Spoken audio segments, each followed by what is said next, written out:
Yeah, welcome back to Kingsport, 1886. I'm Kat Rahman. This is our ongoing story of monsters, poetry, the Gilded Age, and how I can sometimes forget to turn the on-air button on. While we introduce our wonderful and fantastic cast, including my partner in crime and co-collaborator on this monster, uh, Serafina, who's playing Siobhan Hunter, our worm. Yep. So I'm Serafina. I am joined tonight by both of my weird cats, and I'm playing Siobhan the Wyrm. She is, well, dangerous and cold and intense and has very expensive taste and was gone last week. I know not where, but I suspect that we will find out in very short order. Yeah, something like that. Why don't we go next to Leandro, who's playing Alice, our Hollow. Yeah, hi. Name's Leandro, and as mentioned, I'm playing Alice McBride, the Hollow, who is kind of a replica wished up by her sister to replace the real Alice McBride, who has fecked off to parts unknown. As a result, Alice is kind of in a weird state of trying to fill in someone else's shoes while trying to figure out who she is.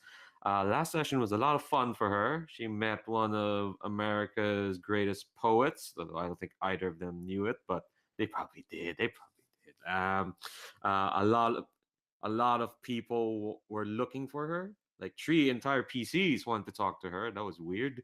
And she's kind of gaining a lot more confidence and is more self-assured about who she is. So let's see if that keeps going, or maybe it'll curdle into a horrific ball of emotion and drama would happen. This is only part three of a five-part series, so there's a lot can still happen. A lot can happen, but don't worry, everything will be fine. Why don't we go next to David, who's playing Jonathan Brody, our mortal. Hi, yeah, I'm David, and yeah, I'm playing Jonathan the Mortal. Jonathan is, as a playbook would suggest, a perfectly normal guy. Comes from a working class background in Kingsport. Works on the docks as well as attending the Teachers Academy. He has been involved in a protracted courtship, might be the right word, with Finch, who we'll see in a second. This has been going kind of a bit backwards and forwards over the last session. Kind of ended up last week with him maybe banging one of Finch's gang in the back of a carriage, but these things happen. Uh, Finch seems like the forgiving sort, so it should all be fine. They seem to happen to Finch's gang. And finally, last but not least, Finch Greenwood is played by Daryl and is our queen. Hello, hello. I'm Daryl, and as said, I am playing Finch Greenwood, the Queen.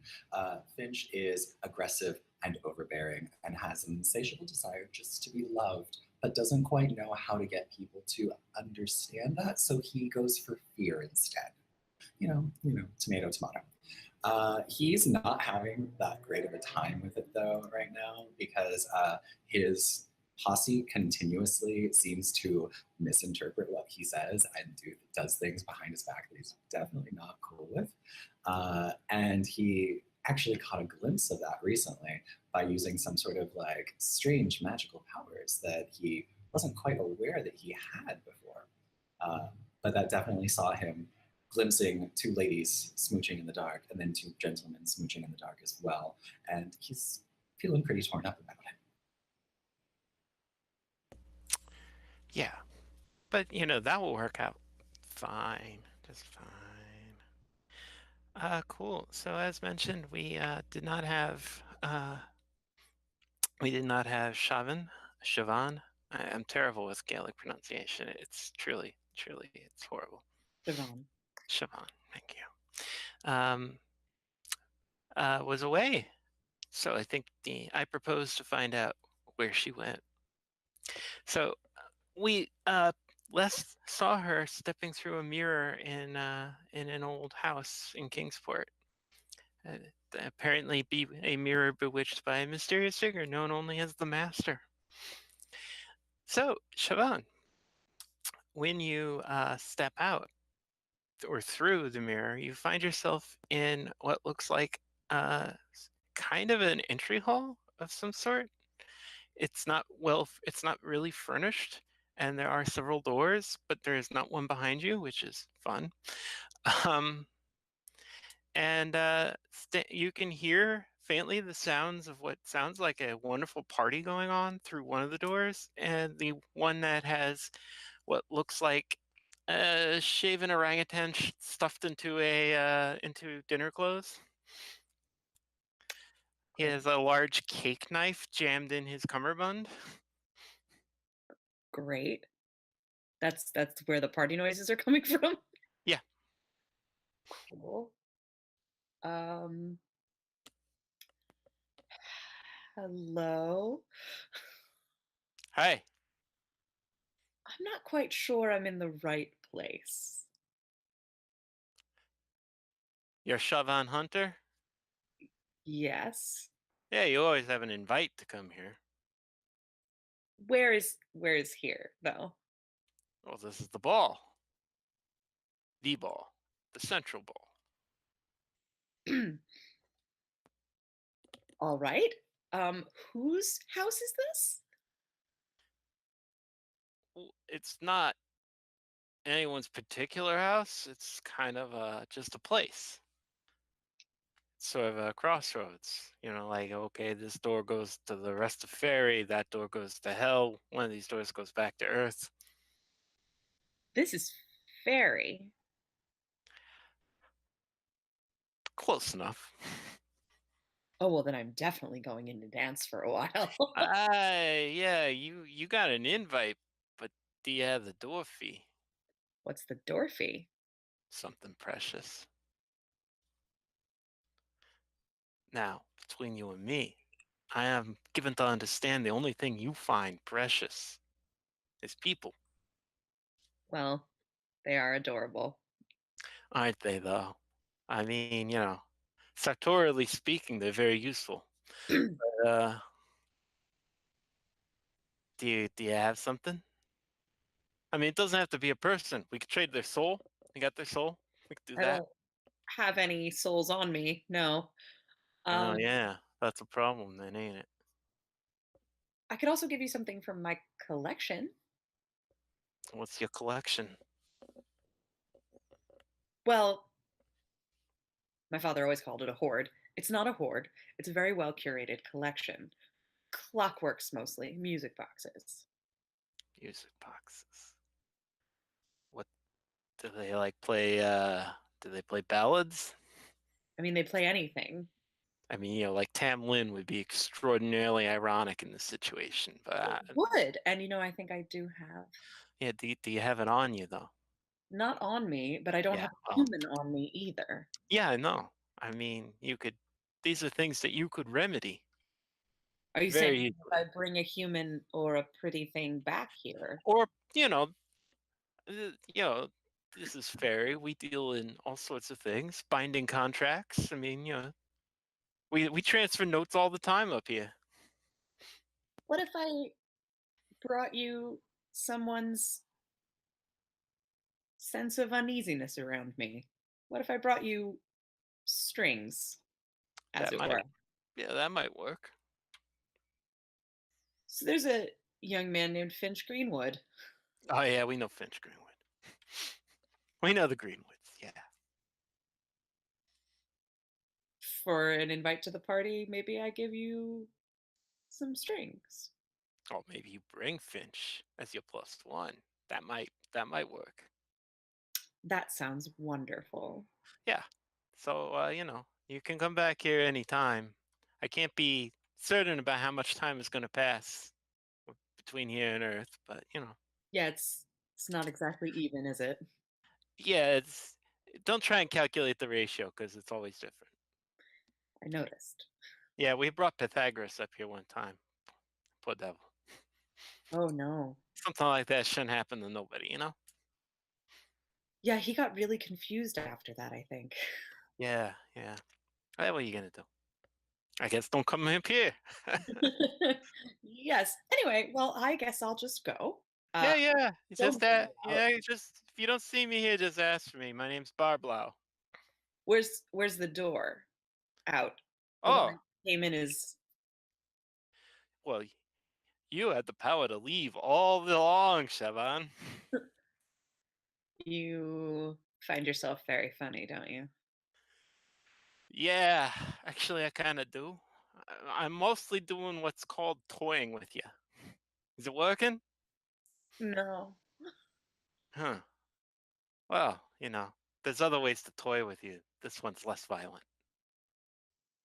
Fair point. Great. Well, then I'll go now and I'll see you next time, maybe, or someone else who also stands at the door. Trap by any time. Great. How long's it been once I come back? How long was it last session? A couple days, I think. Yeah. Several days later. Hey, everybody. So we should definitely put you with somebody, I think. And Yeah. let's keep this ball rolling. So I think Alice is the obvious answer. Yeah. Do I step Since out? last I remember, Alice was headed to the old house, right? The Watkins Yeah, place.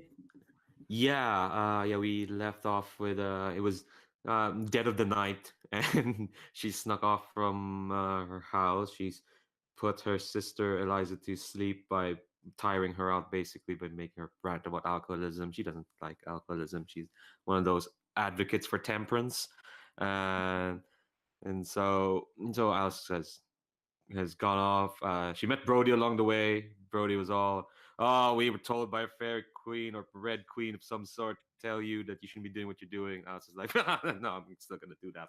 And unsubtle literary allusions later, and she's off to the Watkins house. I That's think on, fantastic. I think on your way to the Watkins house, a door sort of opens in nothing, and I step out of the door of nothingness and am standing on the road next to you.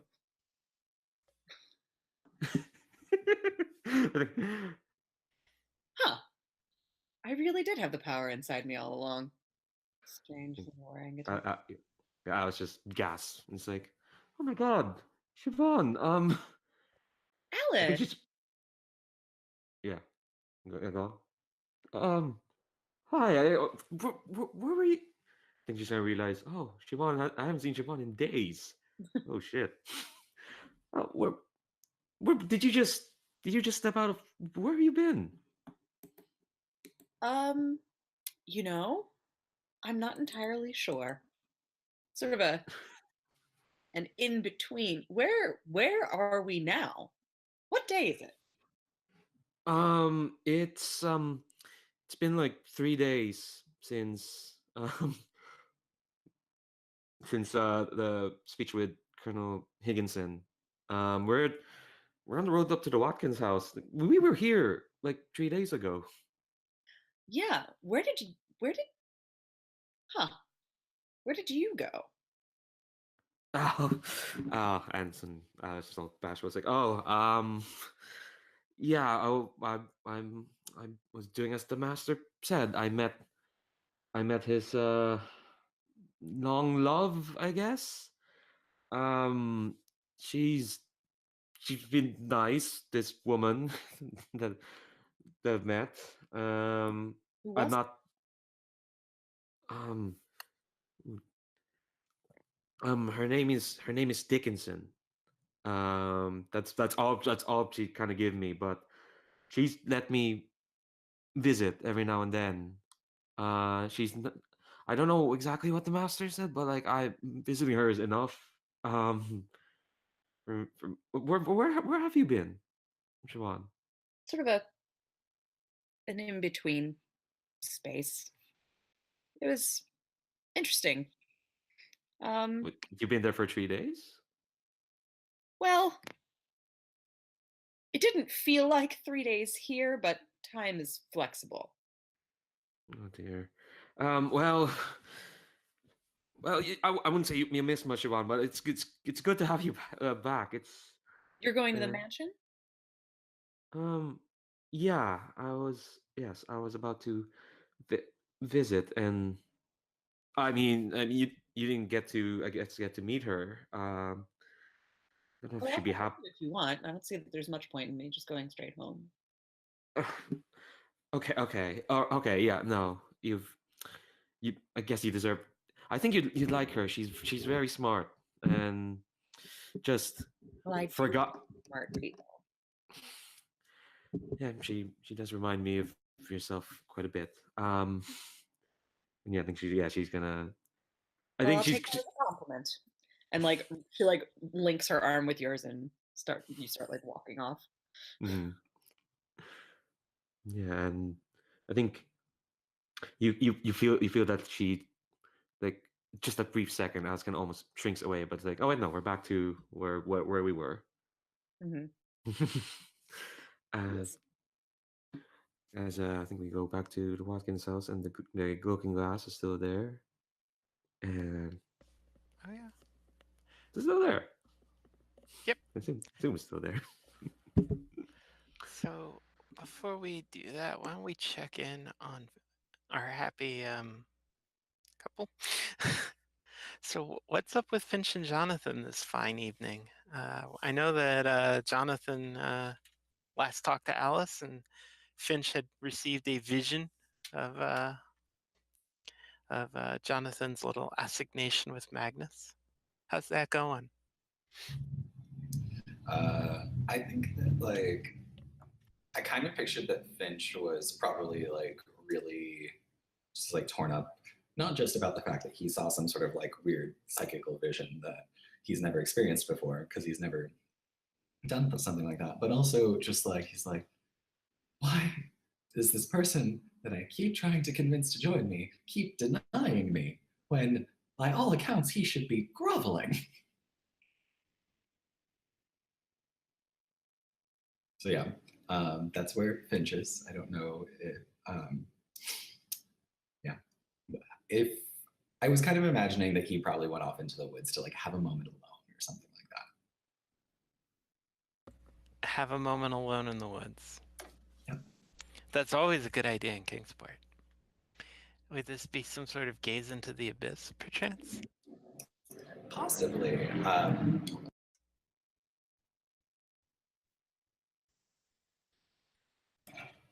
Sorry, I live on the noisiest intersection in the city. So I'm assuming that he's going to go and try to figure out exactly how he made that thing happen. So he read about it in, a journal that he found in the attic, but he thought it was all hogwash until now. That sounds good. Yeah. Into the woods. Cool. Um, do you have a special place in the woods, or? I think that there is a clearing that just has kind of naturally never been overtaken. It's almost as if like the foliage kind of just like goes up to a certain point and then just gets really docile and doesn't intrude into this clearing. And of course, he's never questioned it, but there are like a couple of large stones in the middle that can act as a seat or a table or some other surface for whatever sundry needs you might have. For ritual purposes, of course. Cool. So is this like a thing you've been doing? Is this like a ritual of yours? Yeah, I think that like he probably did it a lot as a child and then kind of grew out of it. But ever since he started to experience like this weird like telepathy thing with his little birds, that he is going out into the woods a lot more to just kind of figure it out and try to get alone. Cool. Does this involve like lighting candles and writing in slime books, or? Probably not like he doesn't probably doesn't lean into it that far, but definitely there's a lot of journaling involved, like angsty journaling. Okay. Well, to be honest, angsty journaling was a thing dudes did in the late 19th century. So, I mean, it's like Rilke is basically the poet of the angsty journaling. Um, so what question are you trying to ask of the abyss? I think that at this point, he's just so frustrated that he wants to know how he can better exert his will over Jonathan in particular, because now Jonathan, like, taking to Magnus when simultaneously rejecting him multiple times is almost a personal slight, and so he wants to bend him to his will. That's not creepy at all. I mean, he's a 17-year-old psychopath. This is fair. I invite you to roll. Alrighty, I have a dark +1. Let's see how this goes. It's a 4. How many advances you got yet? I don't have any yet. I'm at 4, so one more failure. Just need to try to turn someone on. Okay, cool. So you are sitting there on that stone, all extremely frustrated, and closing your eyes, and then writing stuff down, and then closing your eyes, and nothing happens. And you're about to leave. You're so frustrated when you stand up, and you see standing in the dim moonlight a elegantly dressed man wearing a black frock coat and an embroidered vest, and a top hat, and holding a cane. And he looks up, he's like, Finch Greenwood of the Kingsport Greenwoods, as I stand here in the moonlight. Isn't that so? Indeed it is, sir. And if you know my name, then you know that these acres are my family's property. They were other people's long before they were yours, Greenwood. If you don't mind me taking the liberty. I mean, you are rather well dressed for a gentleman to stroll in the night, so I assume that you probably come from a higher social class. One might say that. There's a natural aristocracy in some reaches of the world, Greenwood. You and I both belong to it.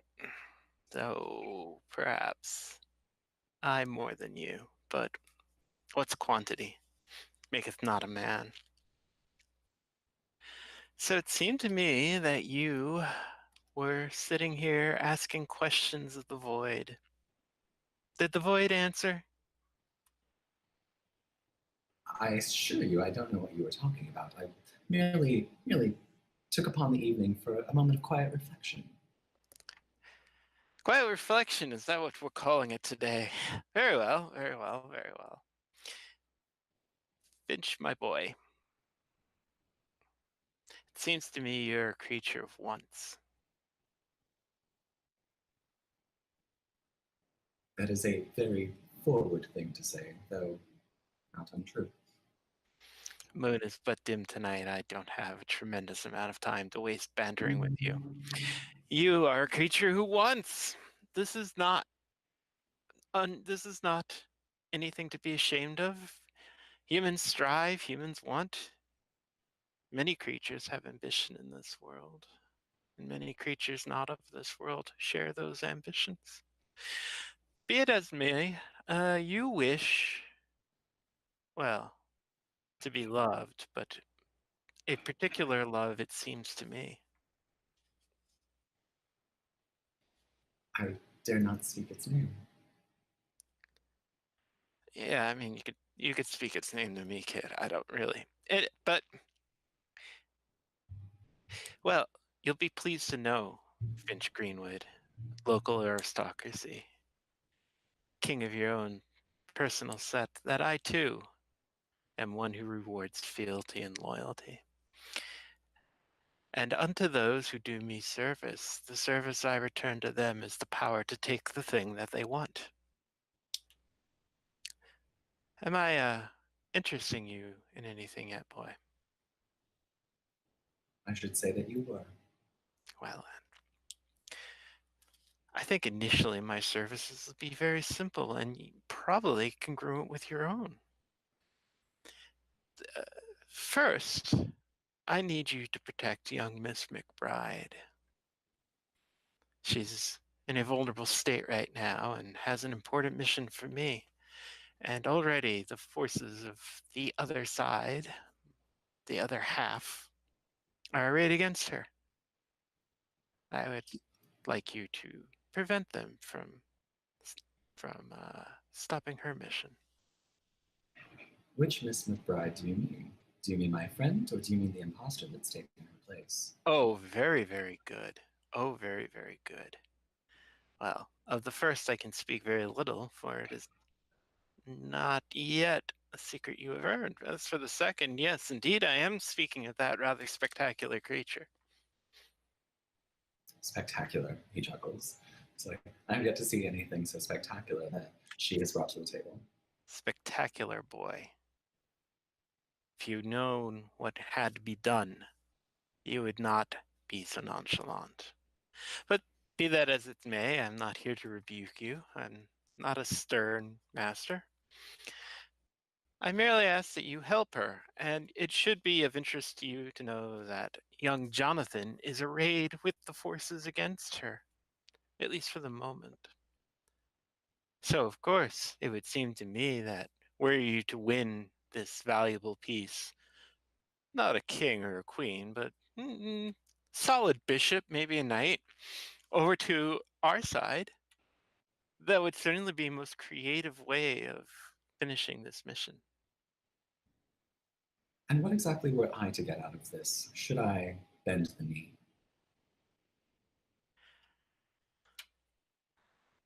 A promise would suffice.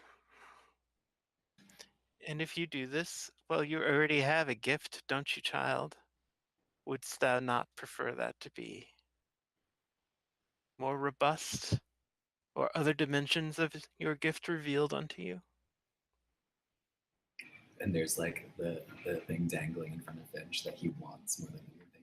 And so he almost takes a step forward, but like stands resolute and says, I would be highly interested to hear what you might be able to teach me, since Well, you seem to know so much. service first, reward to follow. That's my vow to you. And do you promise to do my not bidding? Do you promise to aid me in my endeavor? I promise that I shall protect your imposter Alice McBride and see to it that her mission is complete. I could ask for no more than that, though I might eventually. Very good, young Finch. Very good. And so that you may have some small gift to add, I expand your capabilities to young Miss Alice under normal circumstances. And so can I like sense out and feel Alice now? You can, but the only thing you're getting right now is that she is probably not in Kingsport currently. It's like, yes, you'll know when she's back. Finch just kind of, with the fact that he can feel another person, he feels almost as if his powers are already growing. He gets this wicked smile on his face and says, well, I suppose I shall simply have to wait and take care of my own affairs until then. I'm sure you're more than capable of doing so. Good luck, young man. Good hunting, my knight. And good day to you, Mike. I'm sorry, was that out loud? So why don't we also check in with Jonathan and see what's up with our other fine swain? Yeah, so I think after meeting Alice on the road, um, I think he might have done the sort of thing of like hanging back a bit after she's gone and not, I mean, sort of following after her just to sort of see where she's going. But I think when he sees her meet with Siobhan, he'll probably just turn around and head back home, sort of thing. He's not like super expecting her to run into any sort of danger, and seeing that he's met someone else, it's like fair enough. I think with that, he'll just head back home for the night. Interesting. So what's your take on this whole situation with you and Magnus?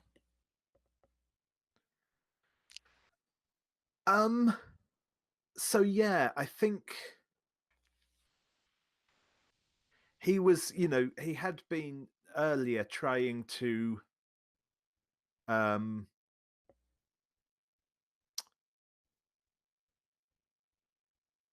lure Magnus into either essentially,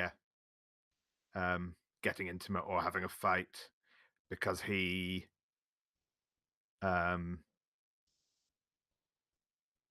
both he's in particular frustrated with Magnus and also wanted to sort of demonstrate to Finch that he could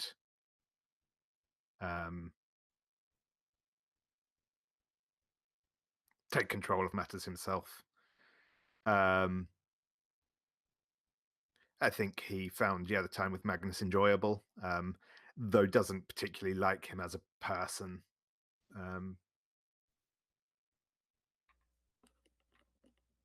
That seems fair. So as you approach, so what kind of house do you live in? Do you guys live in like uh, a little ramshackle house, or maybe is it like a boarding house situation, or like a two-family house? Yeah, I'm thinking maybe like a sort of terrace house type deal, like sort of or tenement house, I guess, that sort of thing. So Okay. Yeah, boarding houses were a big thing in the 19th century. They worked a little yeah, differently than they do well, actually, I should say they work a little differently than New York works now. yeah, yeah, It's a model that I think actually still sort of exists in England, but very often they were run by a widow or a woman, and she would feed them because bachelors in New York City did not know how to cook their own food, nor did they necessarily have kitchens. So I think yours is a little more complicated than that. Like you guys have your own stove, but yeah, there's definitely probably the boarding house lady. So as you come into the house, it's one of those downstairs parlors. Upstairs have all the rooms. She's like, huh, well, Mr. Brody, you have a visitor. Oh, at this time of the night. That's what I said. Well, I'll see to them and see what they want and send them on their way. Sorry to bother you, ma'am. No, I asked them to wait in the kitchen for you. Yeah, I'll head through to the kitchen. So there you see standing next to the kitchen table is Samuel. Like, good evening, Brody. More, how are you? How are you doing? Well, to be honest, I was more concerned about you. Really? No, I've been fine. I was just late coming back. What can I do for you? I suppose warning you about Greenwood would be a waste of my time. Look, I know he can be a bit the way he gets, but he's fine. Really, it's nothing to be worried about. I don't think. Well, perhaps you and I have different gradations of what to worry about, but to be fair, we have different circumstances in life, you and I. After all, my family has been fortunate enough to be educated, and yours is still working your way through that. But in fact, listen, Jonathan, I know that you're not someone who isn't interested in education or educating, but it seems to me that you're also a man of an adventurous spirit and practical mindset. I suppose you could say that. Yeah. Have you ever thought of, and there's a little twinkle in his eye, running away to sea? I mean, I don't know about running away. But yeah, I have thought about maybe spending the summer out on one of the fishing boats that pays better at that end of things. Well, the fishery is not what it used to be, but there are still Nantucket whalemen that sail out. I happen to have several relatives who are on a few of them. 3 or 4 year cruise out to the Pacific. That would be a thing, wouldn't it? Yeah, it would sure be a well, like you say, sure be an adventure. To be honest, Brody, I'm not really sure what Kingsport's going to have to offer for you and me. I mean, I'm only in the teaching school because I absolutely refuse to go to seminary like my father wanted, but I feel that the weight is inescapable, and my name will pull me into such a orbit as that. And well, to be fair, Brody, old boy, there's some barriers that I just don't choose to spend the rest of my life banging my head against.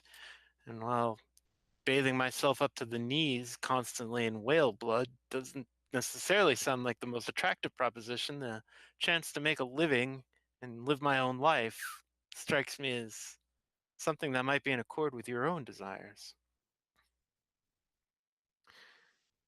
Yeah, it would certainly be like you say, pays good for that sort of work, and it's a chance to see a part of the world Well, think a I little wouldn't on otherwise. in a few days. One of my cousins will be making his normal run up from Bedford to Kingsport. We could be on that ferry before anyone knows we're gone.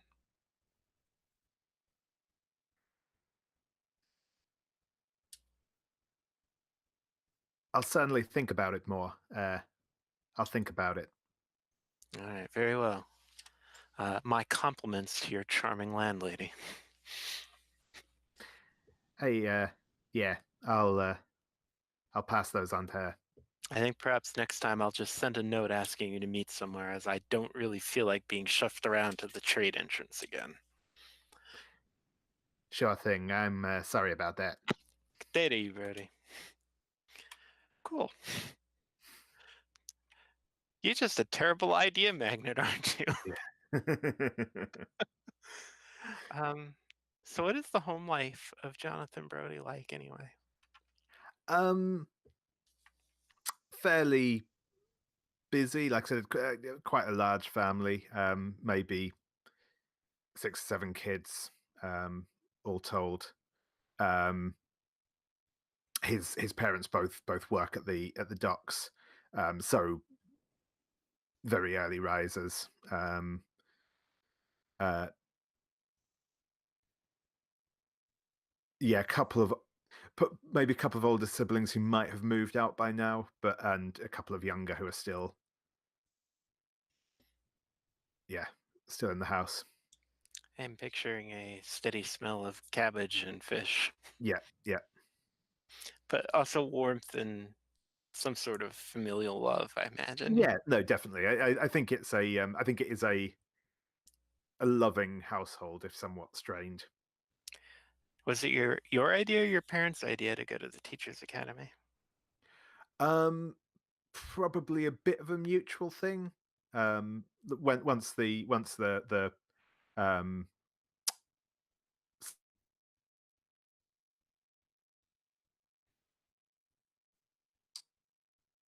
so did I freeze there for a sec?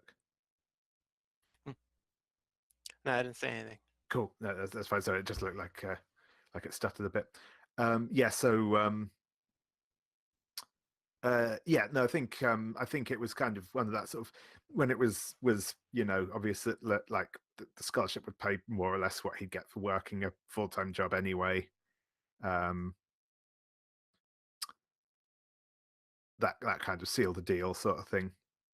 I think he still works, like helps out on the sort of the morning shift down at the docks.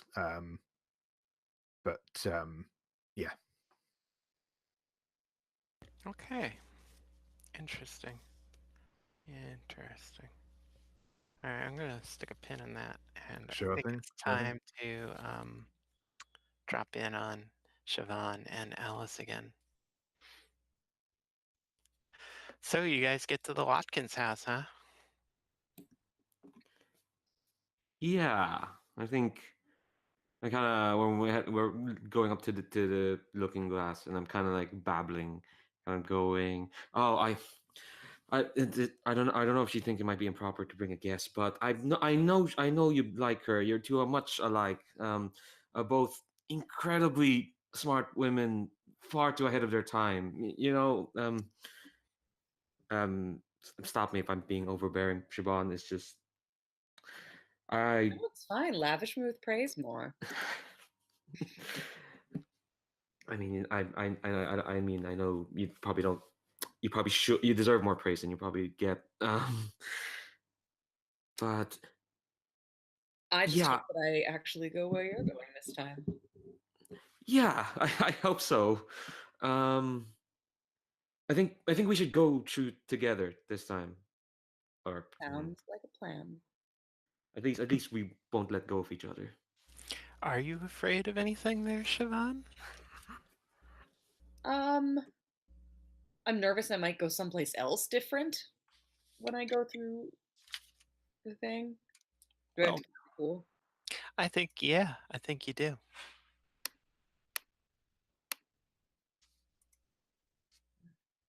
I roll an 8. Oh, cool. That's interesting. Um, so as you step through the mirror, you realize that whatever it is that you are, your magic interacts with this mirror in an unpredictable fashion. Right? You'll probably get where you're going because you can feel how strong this mirror is willed to go in one place and to open, especially for Alice. Hmm. But you when you go through this thing with her, you two things. First, if you don't go through with her, there's no way you go where that mirror is supposed to go. Mm. Second, if you go through with her, you will alter what happens.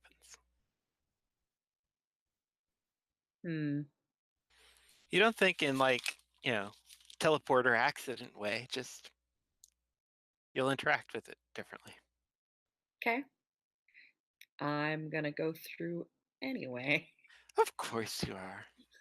So you step through and find yourself in a room Alice recognizes. It's some sort of hallway near a sitting room. Except the thing that strikes you immediately is that the sky is far lighter than it was when you left Kingsport. Well, it appears that it's daytime. Not quite daytime, I'd call it more approaching dawn. Hmm. Yeah, yeah. For some reason here, it always feels like it's never not at night. I don't know. It's weird too. It's weird, but like it always feels quite airy and pleasant here. Time is For some. living in other realms, dear. Oh well, that's the thing. We're not really in. I don't. It doesn't feel like we're in another realm. It feels like we're just on some other part of America. It's, Interesting. yeah, and Well, I think where's your she's. Oh yeah, yes. I think she's gonna notice. Yeah, it's closed down. It's like I hope we're not disturbing her. But hold on. Well, you don't see her in the sitting room, but you do hear the sound of someone in the kitchen, and there's the slap of dough against a surface. Oh dear. Well, this is uncharted territory. I think Alice has only ever gone to the sitting room, met with. Well, now she has to interact with other people.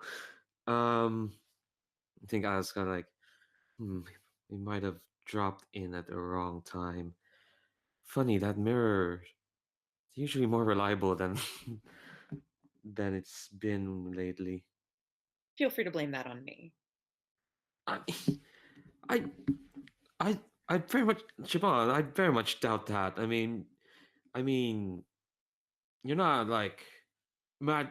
You're not of another world, are you? It's just sometimes magic's unreliable, Well, we're and here precisely when we should be.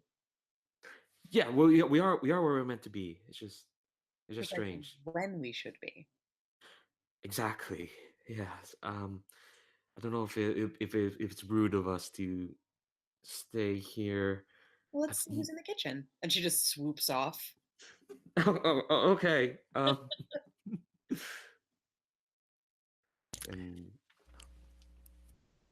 Who's in the kitchen?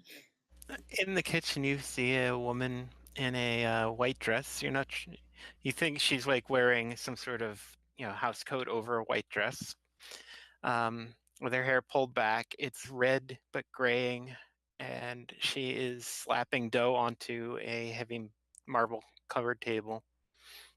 And she looks up, kind of does one of those, like, "You're not Alice." Oh, no, Alice is with me. Oh, Alice. I'd say they were going to become a fair train station here. Well, come on uh, in. yeah, I was kind of around the corner. It's kind of like, um, I'm sorry, Dickinson, but I know this is a bit improper, but this is my friend Siobhan, and Siobhan the she. Hunter. Mm. Okay, Siobhan Hunter. Should I be aware of that name? It's not a name I know from the valley. Oh, no, it's just the family name. Seems polite to give you my entire name rather than just a part of it. Well, that seems polite. Yes, you are in my home. Not particularly invited, but I had a presentiment you might come today, Alice. For I was feeling better enough to come down and bake some bread. Oh, that's fantastic to hear. Um, I'm sorry if I was being improper, but I did think that you and yourself and Siobhan would have a lot to share um in terms of um and I was kind of a bit lost for her. She's blushing a bit, saying, "Oh wait, she didn't think I- this through, did she?" Is your friend like you? Is she on some strange cracked quest for mortality? No, if anything, Siobhan is like one of the most like one of the smartest people I know who'd never be racked by something as silly as self doubt. No, Siobhan, someone who Well, knows exactly who they are. Alice, there's nothing silly about self-doubt. We all have it. Mm, Confidence comes out of climbing over the hill of your self-doubt. That doesn't mean that you're not going to cut your hands on the climb. And perhaps it means that my self doubt came a little bit before yours. I am self possessed now because I've already done some of the work to try and find out who I am. My, you are a modern girl, aren't you? Do you know how to knead dough, Miss I Hunt? do indeed. Can you please help me? I'm feeling a little bit under the weather today. She rolls her sleeves up and like snatches a an apron off of like a hook in the kitchen and goes to knead the Carefully, dough. carefully. Yeah. There's no reason that you should hit that like Cadmus harrowing the fields. My Be gentle. apologies. Be gentle. Time it was that I was very well regarded for my baking in this town. I My frequently apologies, my took dear. second or first prize at various contests. That is impressive. Well, we all find our fame in our own ways. So tell me about how you know this Alice. Are you here on a mission as well? I am simply accompanying her because she is a friend and very dear to me. No ulterior motives, dear? None whatsoever? Well, I am a curious creature. That's another way of saying you're a woman, dear. It is indeed. The last time I tried to come through and see you, well, I didn't know it was you. I wound up spending several days in a strange intersection of other places. Oh, you went to the entry room. I did, and was invited to go to a Fey dance. Well, it is a thing to try, I suppose. I feel like once would probably be enough for most people. I went more than once. Did you? Do you find it so hard to believe that there was a time where I might have had a bow or two myself, even if none of them came I, close enough to pull the trigger? I meant no offense. I am merely curious as to what that was like. Even in even in these decrepit years of mine, I had the fancy of a very elegant and refined gentleman. Oh, it was too late to marry, far too late for me. Is it ever really too late to find love? No, I didn't say anything about finding love. I just said it was too late to marry. I am too fixed in my ways, and my argument is too iron-bound and too much a part of who I am. And you called me a modern girl. I am a little bit out of time myself, you might say, yes. You know, Alice, you are right. I do like your friend. Yeah, during all this time, I was kind of seeing this and just like, oh, this is going well. This is going extremely well. So just kind of like, I, I, I, I, I knew it. I knew the two of you would get along. Uh, don't let me get in the way of your conversation. It's been riveting so far. Alice, you are never in the way. Girl, there's going to be plenty of men in your life who'll tell you to be quiet. Speak up if you want here. Indeed, we are only women here, and our thoughts must be heard somewhere, if not in space where our husbands sit. The future husbands. I'll definitely try. It's um silence is a hard shackle to throw off, I guess. I've known only to follow. Not really sure how to lead. You don't have to lead to converse. That's true, but I just feel like I compared to when the two of you are conversing, I only stumble. And I, I'm not sure. The words escape me. No, this is whatever you're conversing. It's just a pleasure to watch. I wouldn't want to. It's not because I don't feel like I have anything to add. It's just that this is this has been enlightening. Just seeing the two of you, and I'm just glad to be in your company. You remind me of the girls when I went to the academy. The ones that didn't get religion. Hmm. Yes, I can see that. And honestly, Alice, you are the enlightening one here. If it weren't for you, I wouldn't be in this room. Well, that's more happenstance. I was given a task, and I seem to have singularly failed at that task. But at this point, this is more fulfilling than whatever I was bound to do.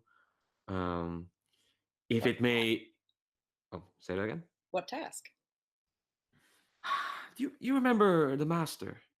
Hmm. We met him at Watkins' house.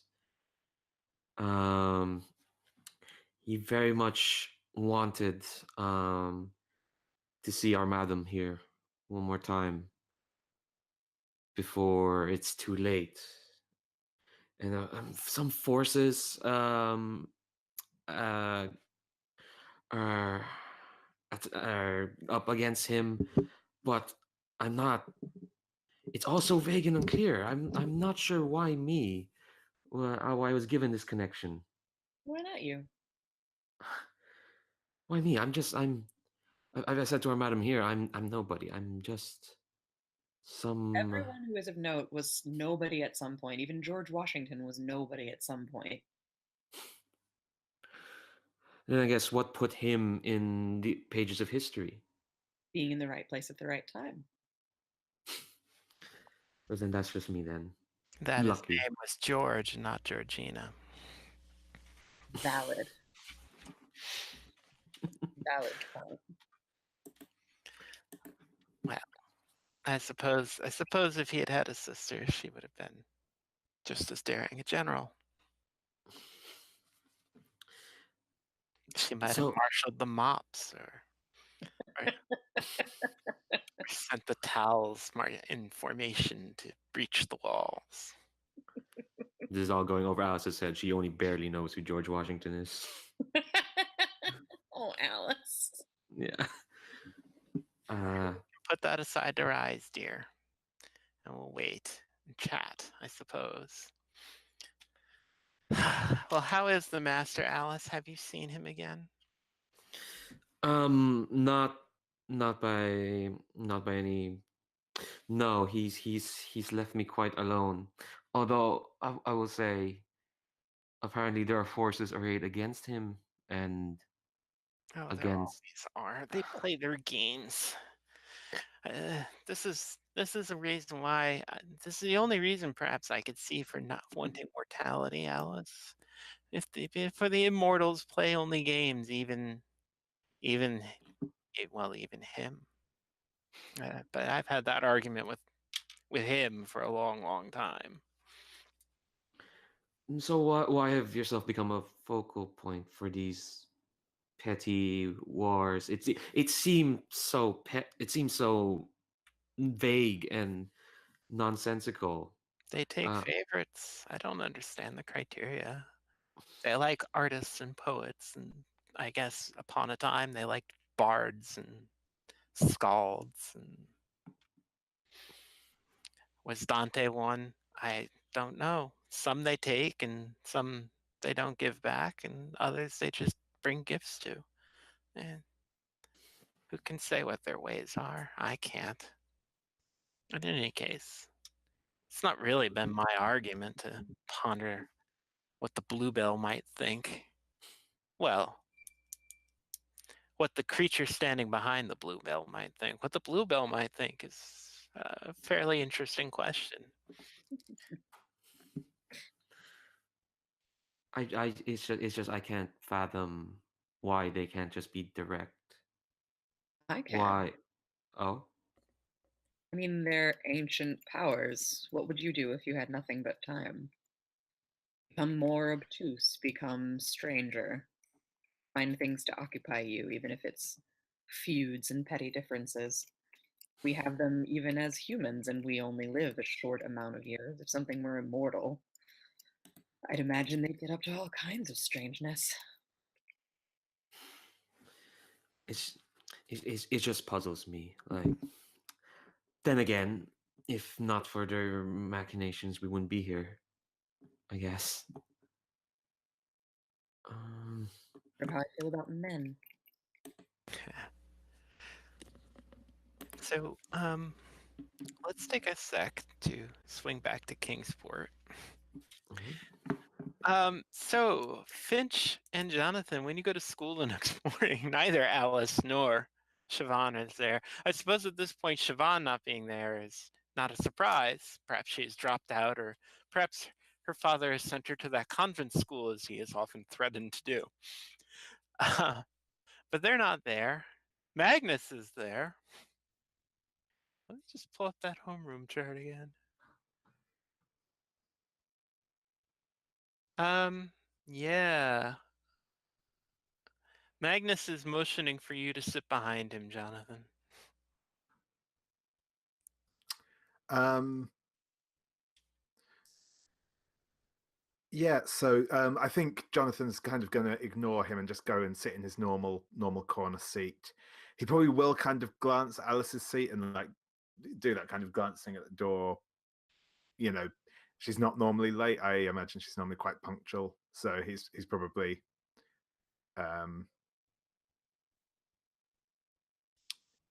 he's not like super worried, but it's because of what he'd heard, he's kind of slightly concerned. But then I think after he's going to flip out like his notebook and start sort of scribbling in it. So Finch, what's your reaction to Magnus's little play there? I realize that there are grander things to be concerned about, and so I take a very magnanimous approach to Magnus, and turn to him and curtly say, "I see you are finally taking initiative." Well, you've always liked me to take initiative, haven't you, Greenwood? Yes, it is often like a stallion to charge forth into things he knows nothing about, but what is a horse if not meant to be broken? Please roll plus cold. I don't know if I'm shutting him out. What does Finch do? Does he shut Sometimes down? Turn on. you're a teenager. Sometimes you don't want to shut someone down, and yet here we all are. Okay, that is a flat 6, and then I think it's a +2, so it's an 8. Yeah. Whew. So you're gonna take a condition, but you get to choose one of the little options there. Let's see here. I don't think he has any strings on me. There's only like one person who has a string on me. Like, well, one NPC who has a string on me. And I feel like I've already got like so many on him. No, I've only got the one. I think I'm just gonna take one forward. Yeah. Okay. Mhm. Let's see. What condition can I give you? What are you holding currently? Let me see. Aggressive overbearing. Perfect portrait.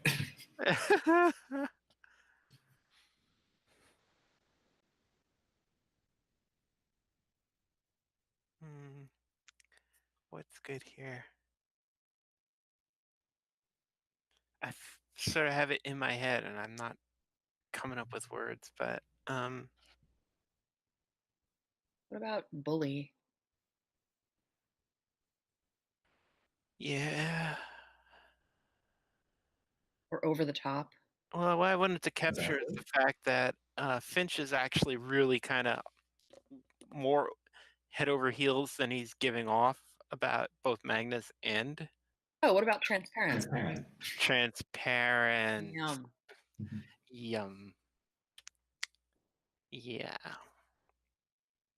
So Magnus leans into you and just says, "Well, man, I made a pretty strong pitch to Jonathan there to join our little group." Yes, I'm well aware of how strong of a pitch you put in. He looks puzzled for a second and then realizes that you have a knack of just knowing things that he's done and says, "Well, I just wanted to show initiative." Yes, in fact, you are doing exactly what I wanted you to do, if not quite the way I wanted you to do it. And for that, I really must commend you. I'm sure that when you finally pluck this rose, you'll find it's the bloom has not gone off it at all. I'm sure it. I'm sure it won't be the worse for wear. I'll be gentle, old boy. At this, Finch just gets a really steely look on his face, and then turns to look at the empty chairs next to him and sees that both Siobhan and Alice, like Siobhan being missing, of course, like she thinks he's trash, he thinks she's trash. It's fine. But like with Alice, it's just like, huh, I am on a mission here. Yeah, I think Joy is like, where is Alice? I was hoping that we would have a chance to talk more to her today. Little birds, I think it has been quite a while since we have visited the McBride house. Perhaps that's what we should do after classes today. Oh, visit them. All right. Should will Jonathan be coming with us? And with Is that, Magnus the one saying that? yeah, Joy turns around and gives Jonathan a serious "come hither" look. No, I think that, like I said, Jonathan's been sort of scribbling in his notebook, but he has very much been kind of glancing over to the conversation, particularly between Magnus and Finch. You know, when he thinks no one's looking. But yeah, I think when Joy kind of he's going to sort of close his notebook and walk over.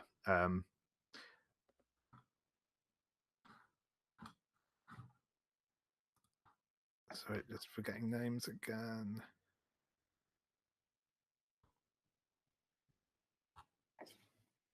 Sandling. Miss Sandling, was there something you wanted? Oh, well, we were thinking of paying call on Miss McBride. I know that you're fond of Alice. Yeah, I don't know where she's got to. I was she's normally here on time. Well, I mean, I'm a little worried about her. I mean, Siobhan's missing too, but she's been missing for days. Yeah, I saw the two of them last night, but Do you mean to tell me that Siobhan Hunter is calling with Alice McBride? uh, they I think so. They met each other. Well, I don't know if she was calling on her, but they it looked like they bumped into each other just in the street. Well, at least her father didn't send. Well, it seems her father did not send her off to that convent school after all.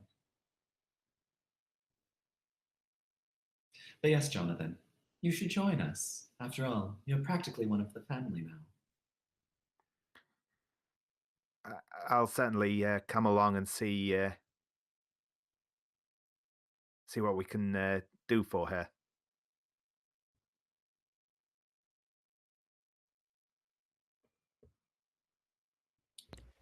Just kiss already. It's the middle of a classroom. It's not for me to figure out how you do it. Yeah, I think, you know what, maybe at that point, Finch probably walks to the other side of the room and is like, my, Jonathan, you're always scribbling in this notebook. I wonder, are you perhaps scrawling the name of the person that you fancy? No, just a little writing,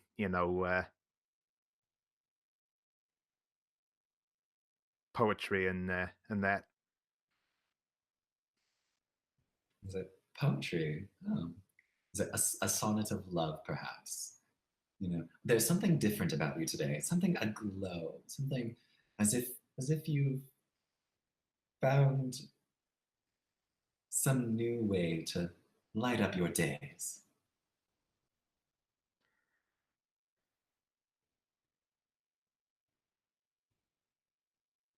It's nice of you to say so, Greenwood.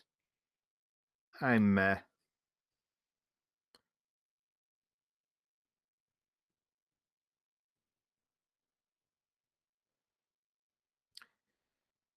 but yeah, nothing that out of the ordinary. Well, all in good time. I'm sure that as you get a little better acquainted with our group, you'll realize we really have no secrets.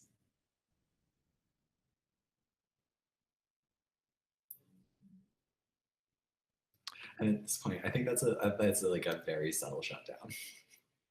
So yeah, I'm gonna go ahead and shut someone down. Je vous invite de jeter les dés. So that's a 9. I'm taking so many conditions, y'all. You should definitely play the hollow. Maybe that'll be the move I take when I finally fail.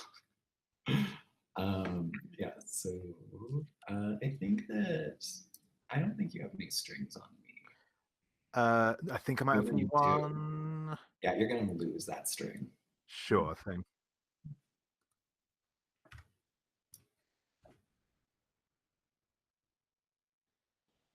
Not that it matters. I mean, like with all of these conditions I have. Yeah. What?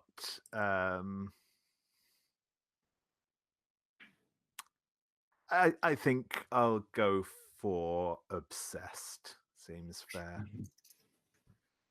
That sounds right. Obsessed. Yep.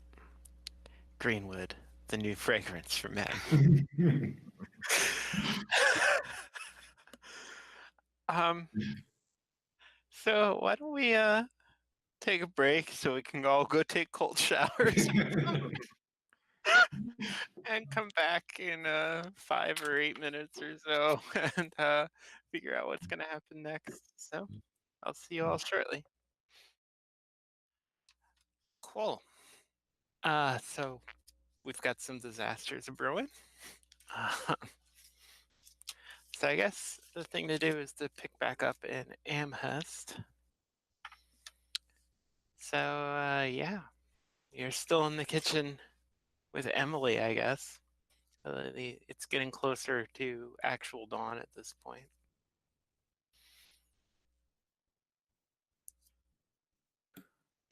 Do you have more stuff that you want to do here, Leandro? I'm trying to think because I think Alice is about to make a declaration. I just need to figure out how to say it. We'll do it. I think I'm just gonna straight up ask Miss Dickinson,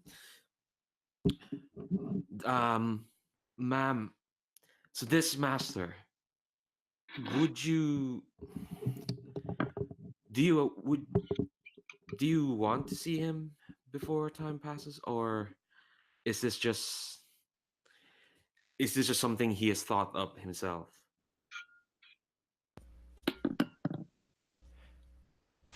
Well, have you lived long enough to regret anything yet, girl? I have not. I've lived a thimble of a life, a thimbleful. There would be those who would say the same of me. But then those people will be wrong. Clearly, you've lived a life full of a rich life, full of what is that made you who you are now. Nothing like me. A spinster recluse.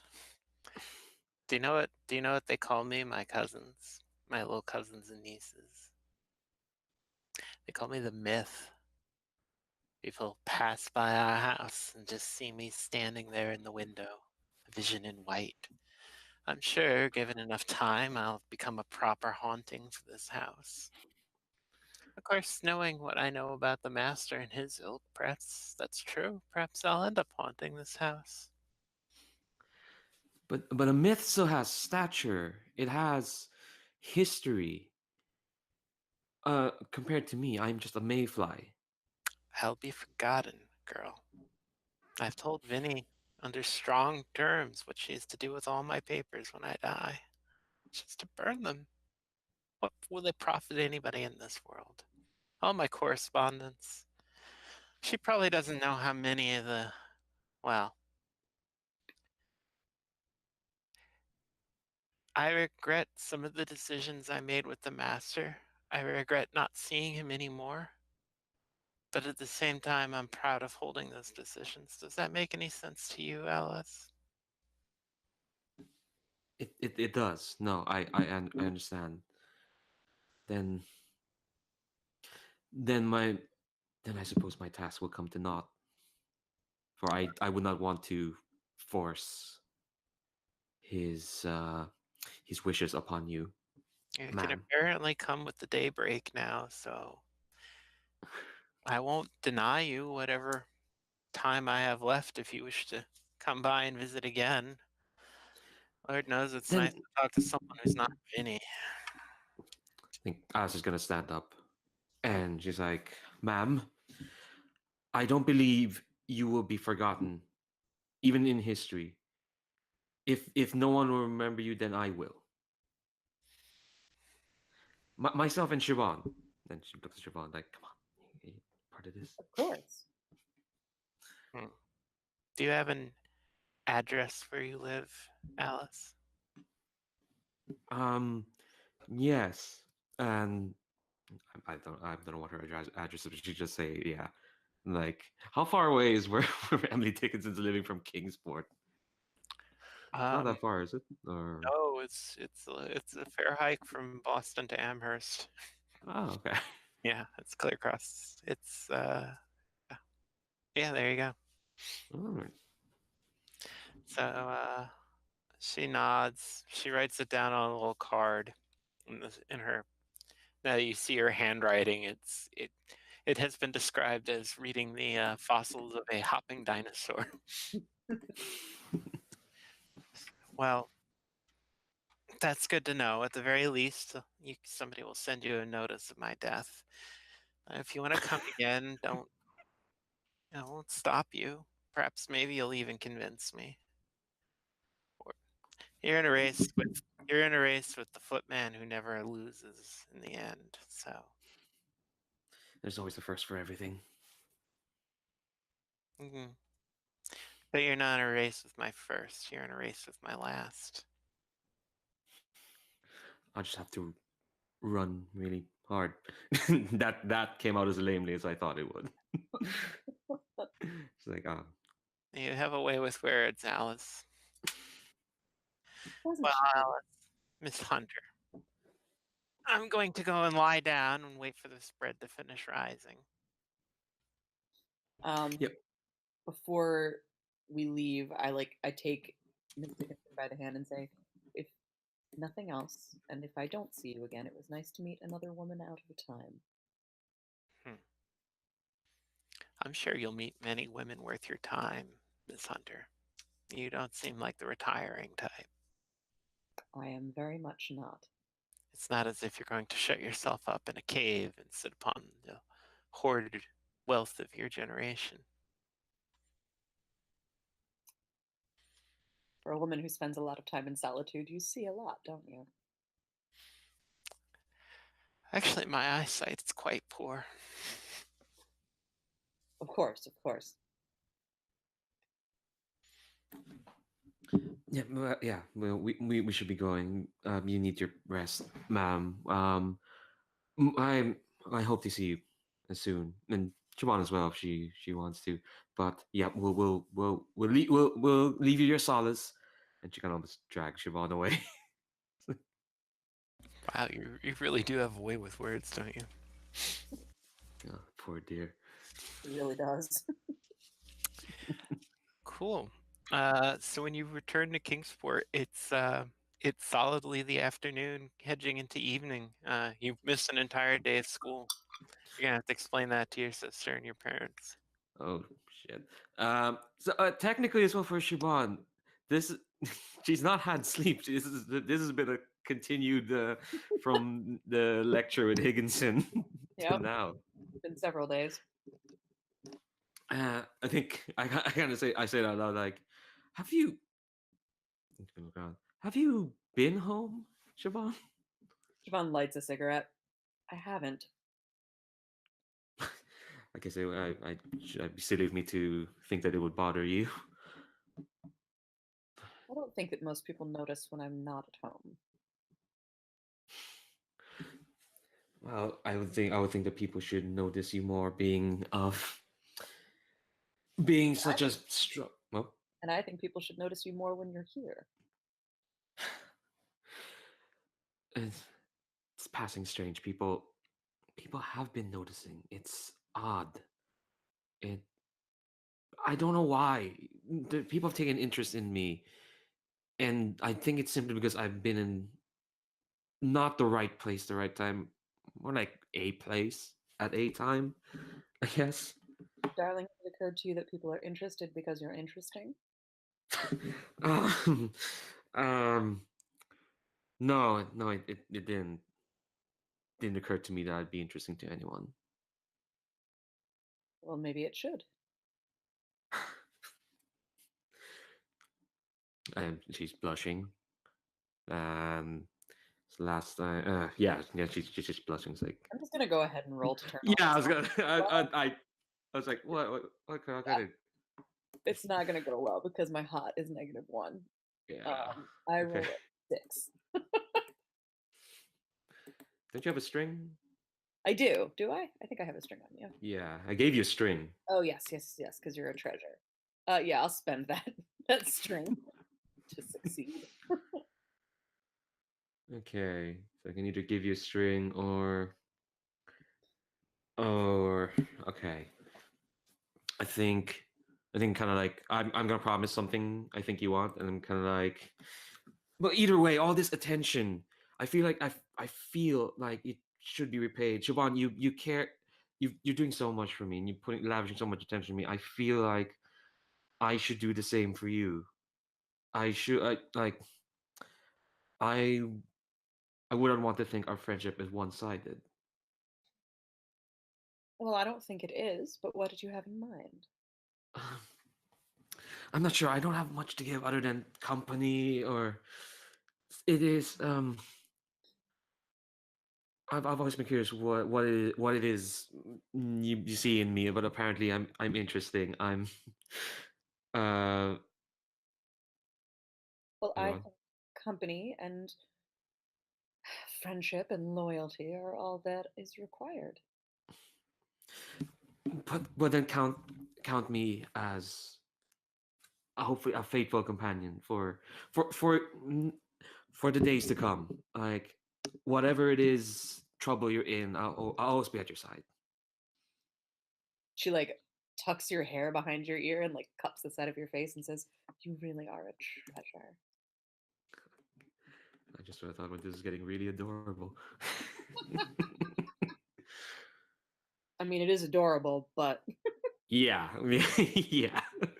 And then I'm kind of like, and then like, well, I guess is there any point in coming to school? No, we should. I'll walk. Oh, okay, okay. And I think what's waiting for us at home? Find out. That rarest of all things in this particular run, an ensemble scene. What if everyone was there? You were there, and you, and you. Yeah, you come home to find that your sister is serving tea to a large group of people, including Jonathan and Finch. She sees you come in, it's like, "Oh, Alice, you finally come back from those errands I sent you on. Why don't you come help me with the tea in the kitchen?" "Hello, Miss Hunter." Hello, John. um. Okay. Yeah. Oh, all right. I guess I'll follow her to the kitchen. "Where have you been? He's not supposed to call for you this soon. I mean, where have you been?" Wait, I've been Eliza. Um. She's trying to find words. She's just shrugging. It's like I don't. Honestly, Eliza, whatever I say will just make you angry. It's times like this that I remind myself that I wanted this. Go bring out the tea. Oh, okay. All right, I'm bringing the tea. Is it just Finch and Jonathan, or is it the entire Oh, gang? Yeah, this. Oh, it's Jesus. the whole posse, right? So why don't we, while that's going on, let's see what Siobhan and Finch, that meeting of the two cold-hearted bastards, looks like. I think I've been weak. yeah, as soon as I walk in, I walk over to Finch with like both of my hands out. I'm like, "Finch, darling, you look glorious." And of course, I rise up and I take both hands and I lean over them and I say, "As do you, Siobhan. You don't look a day over your 25 years." Well, I appreciate that as I haven't slept much in the past few days and I feel a wreck. He just kind of smiles. He's like, "Yes, you have been missing from classes. I assume you're leading some exciting adventure." Not exciting, but interesting. Pray tell, where exactly have you been? Well, I've been invited to a very particular and elite company, Hmm. a ball. Oh, a ball, you say? I was not aware that there were any balls on the calendar for the next few months. Well, there isn't one locally. See, most people travel for this one. Hmm. I actually wondered if you'd be interested in attending. So you're actually low-key hitting on one of Finch's main things is he loves like going away from Kingsport because like he loves the big cities and things like that. So he, despite the fact that like secretly loathes you and you secretly loathe him, he's just like he can't resist. He's like he's a little transparent about it, you might say. He says, "That sounds delightful." I feel like you would make a splash there. It's a very, very high society thing. Fancy dress, obviously. Of course. So I'll pull out my finest studs. Fantastic. It's on the weekend, so we can take my car. Well, of course, as your guest, I assume that you'll lead us to this most exciting social event. It will be quite interesting, I think. The Finch is just completely oblivious to like this. He's just kind of like a ball, hey.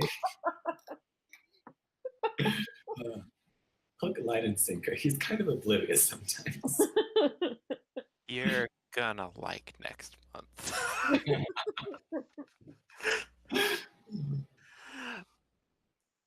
Okay. Yeah, so it's an ensemble scene. Eliza is around if people want to grab her. I leave you to your own devices for the moment. I barely have to do anything to stir this pot. So yeah, I think as Alice is coming in like with the tea things, I think that um, Jonathan's going to sort of stand up and sort of help, you know, pass around Oh, cups, etc. Um, you don't have to, Jonathan. You're a guest of this house. Please sit down. it's fine. We were just worried about you. Is all. Is everything okay? And he's going to give a meaningful look. Oh, everything's fine. Don't worry, Jonathan. Everything's been going incredibly well. Again, I appreciate the concern, but as of right now, appreciate is the most I can do. But again, thank you. No, but I insist. Sit down. This is Yeah, sure thing. And yeah, he'll take a seat again. Um, And besides, Jonathan, Alice was in my company. No harm would have come to her while she was with me. I certainly didn't think so, Miss Hunter. And it's good to see you again. We've certainly missed your presence in class. I mean, I wouldn't say so much missed, but certainly noticed. And Finch takes a cup of tea and like, he's like, "Yes, Alice, we were very surprised to see you absent. You must have been on quite the mission to have missed class. You are usually so studious."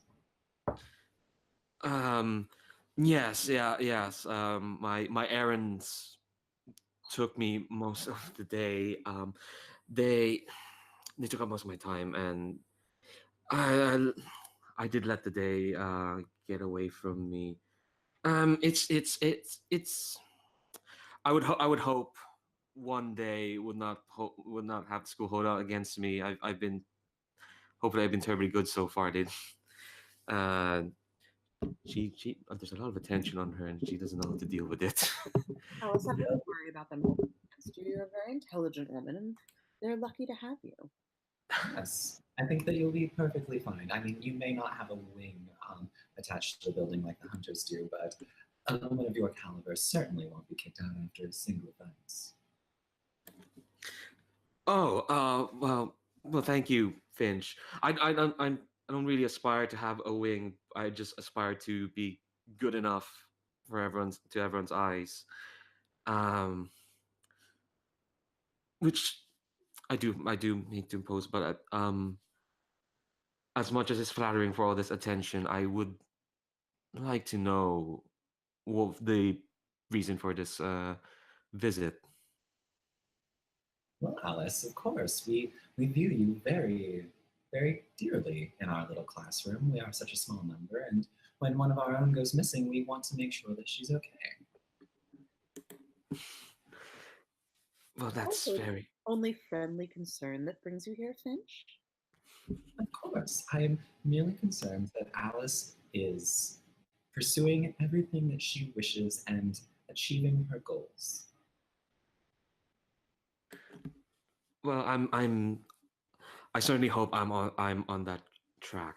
Uh, Again, your concern, everyone's concern is most welcome, and I think I've a lot of folks today tried to remind me that their concern for me is well founded, no matter how much I think otherwise. Alice, what have I told you about being so modest? You need to own up to the fact that you're important and will only continue to become more important. Um, yeah, yes, I remember. I do want to apologize, actually, Finch, for skipping out on our appointment. I was waylaid, so to speak, the other day. I sincerely apologize. I should have sent the message. Um, when I Yes, a little bird did tell me that you did become quite waylaid by Miss Fisher. then her face drops. It's kind of like, oh, oh, okay. I how yeah, yes. I miss myself and Miss Fisher were our business got it took up most of the day. She's kind of confused, like how wait how did Yes, you you know were very busy. Siobhan puts a hand on Alice's shoulder and says, I'm sure that any reason you had for being late or missing an appointment wasn't necessarily your fault, my dear. I mean, sometimes people aren't as important as they think they are. Just gonna roll to shut down real quick.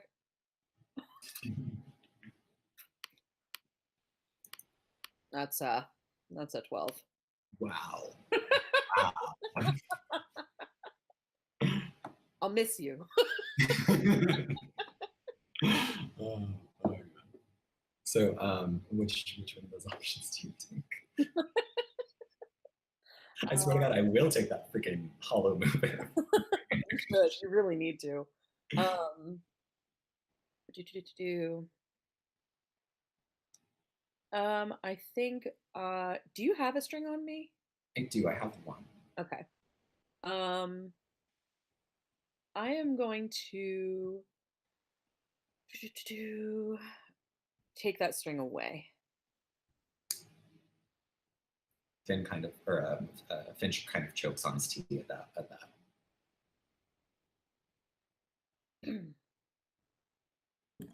Not to say you are an important Finch, darling, but some people have other things to do sometimes. Yes, yes. Alice certainly had something to do, or someone. And at this point, I'm going to. What's it? What do I want to do? Oh, I'm trying to make a roll of some sort. Yeah, I think I'm gonna try to shut Alice down. Yeah, like just full on. Like I'm making it apparent that I know exactly what you were up to. So I'm gonna shut you down. I only care about you, darling. sure you That's do. it's a 5/6, and I'm gonna spend one of the strings that I have on you to project this out. But you know what? So you No, don't want I'm to take not. that. No, I'm not. I'm gonna fail, and I'm gonna take my advancement. It's gonna be really, really transparent what I'm doing.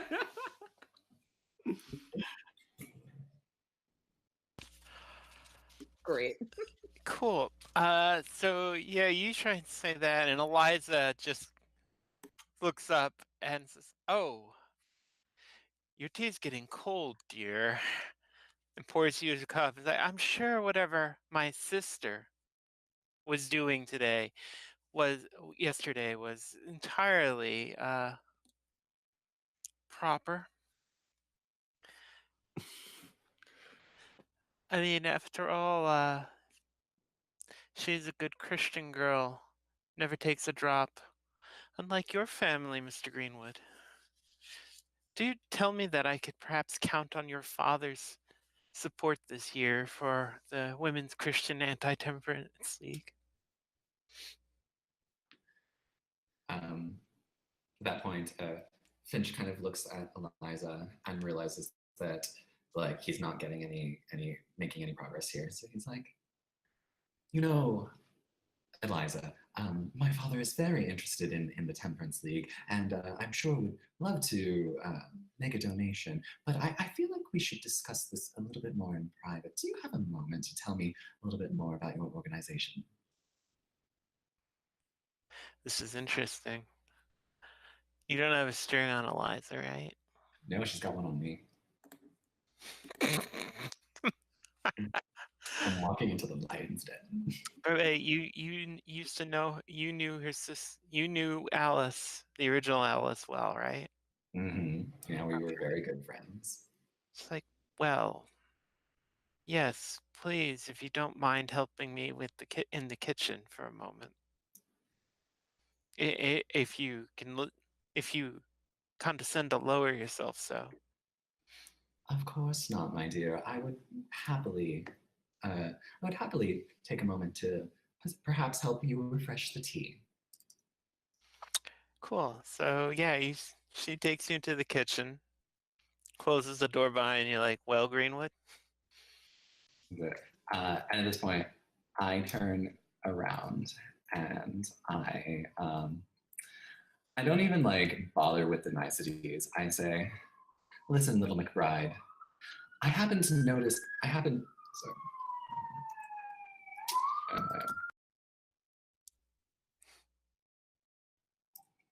it says, listen, little McBride. I happen to have noticed something distinctly different about your sister lately. And for the fact that you haven't quite shipped her off to the asylum means that you have also noticed the change, but have chosen to say nothing.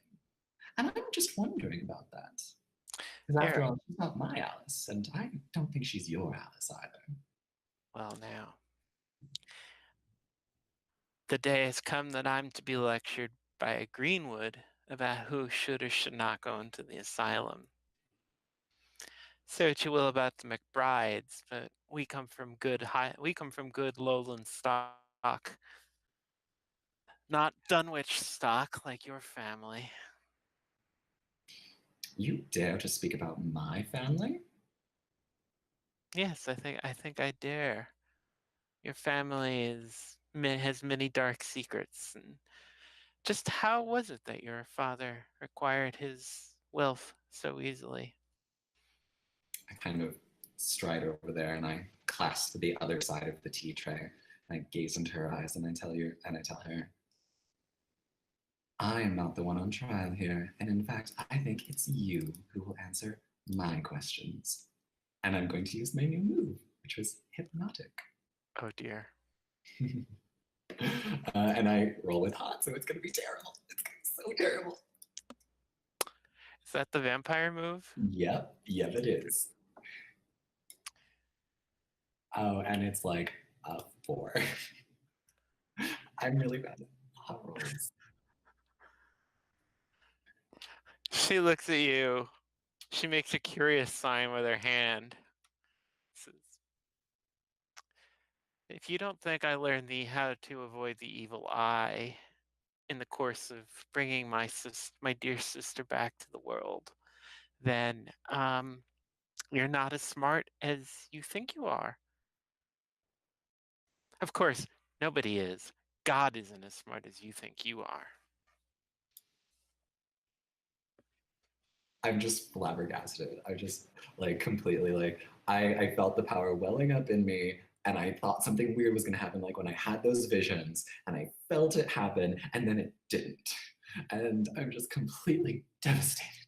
And I like turn away and I say, expect a donation in the morning. Thank you, Greenwood. Remember, there's nothing I wouldn't do to protect my sister. I scurried back to the parlor like the failure I am.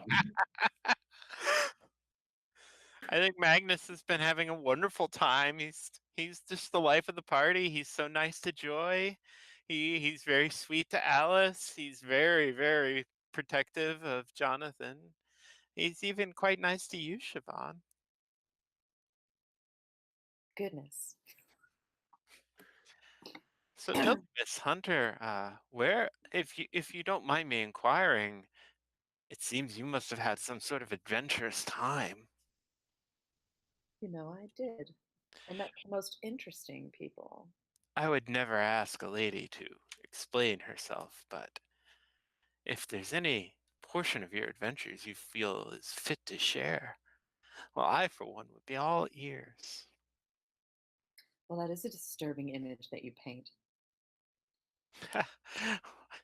You're ever so literal, Miss Hunter. It's an endearing quality you possess.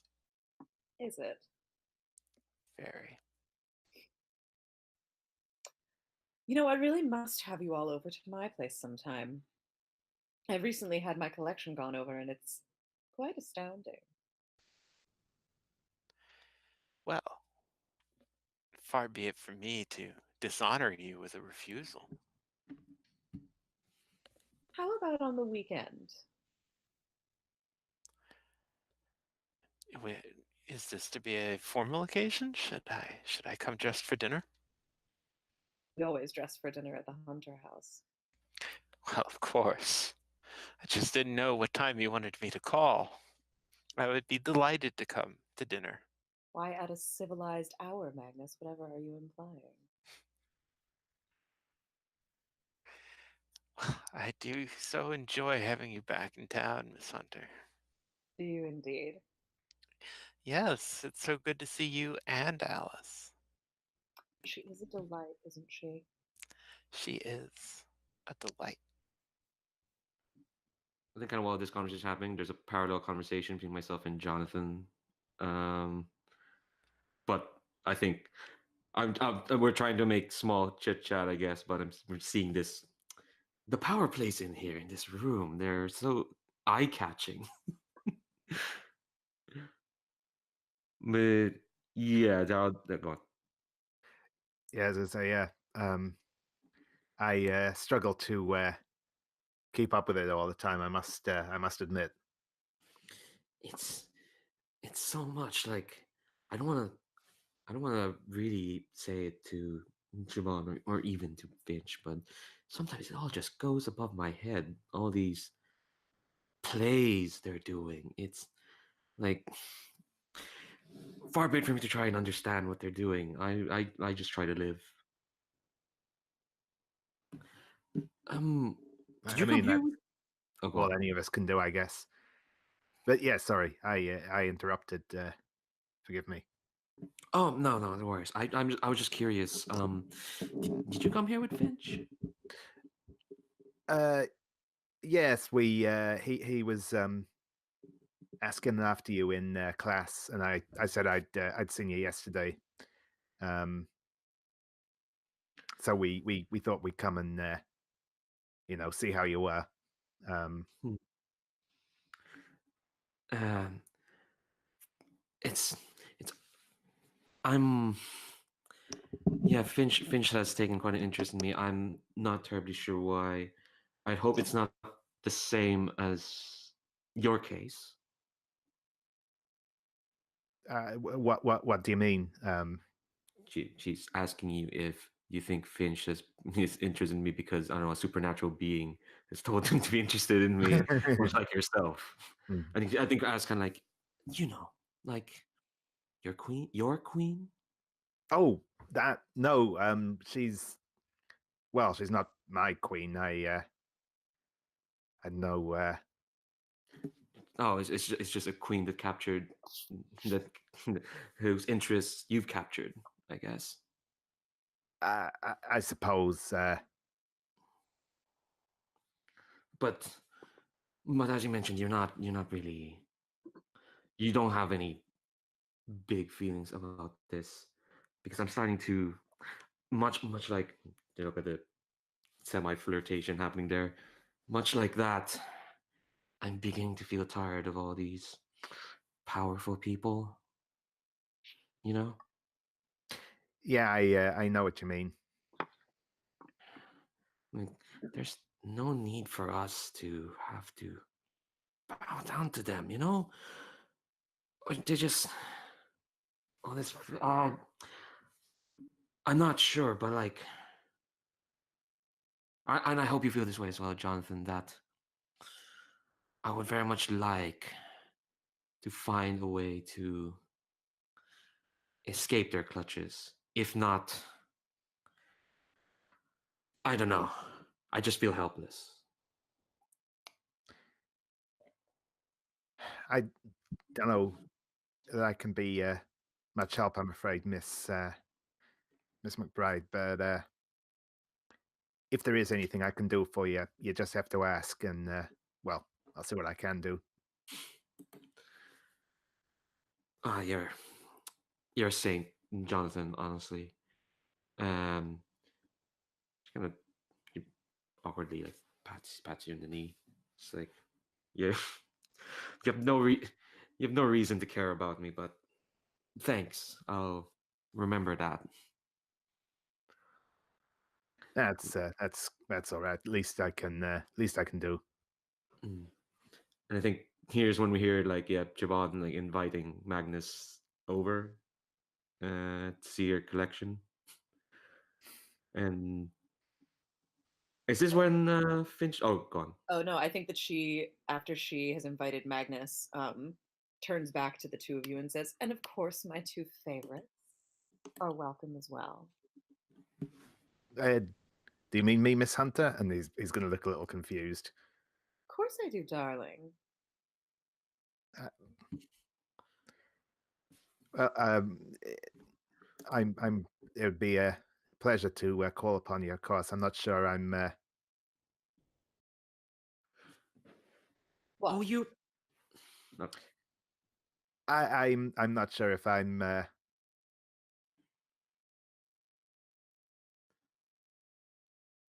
Jonathan, Prepared for such a highbrow event. well, if you're not comfortable, I'm sure that's fine. But Jonathan, of all the people in our class, you are by far the warmest and kindest among them, aside from Alice here. Alice was about to open her mouth and say, "Yeah, yeah." She was about to agree with you, and then she got that and just started blushing again. It's like, okay, sure. I But treasure both of you, and if you'd like to come, I would be happy to host you. If not, it's up to you. thank you, Miss Hunter. That's most kind of you. I am a very kind person, you know. Yeah, Siobhan's great company, and do consider it, Jonathan. It's, I'm sure your presence would be welcome. At this point, Finch walks back in and says, my, Siobhan, it seems our private party has grown quite exponentially. Oh, this isn't for the ball, my dear. It's just for dinner. Oh, I didn't know you kept such a packed social calendar. Oh, you know me. Bright ideas just pop into my head, and I thought civilized conversation, and I get to show off some of my little trinkets. It is nice to spend more time with our peers. It is, isn't it? But the ball is just for you and I. I feel like we'll shine there together. Of course, and it just makes sense that we should get to know each other better as well. I'm looking forward to it. Well, darlings, as much as I hate to call this to an end, I must be getting home to a bath and a change of clothing. I will see all of you in class. Yes, and I regret to inform you that I think that I and the rest of my close circle shall need to go and have our usual study group this evening. I kind of like signal to the others, and they immediately get up.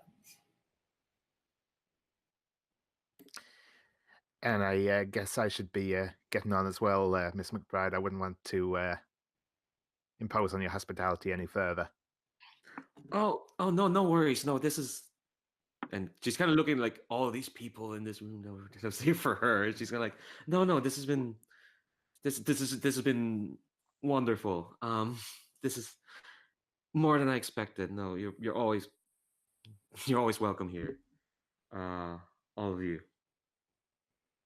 As I'm leaving, I make sure to say a very pointed farewell to Alice, Jonathan, and now Magnus. I have suffered enough. I'm not even aware of your suffering. I just like flirting with people.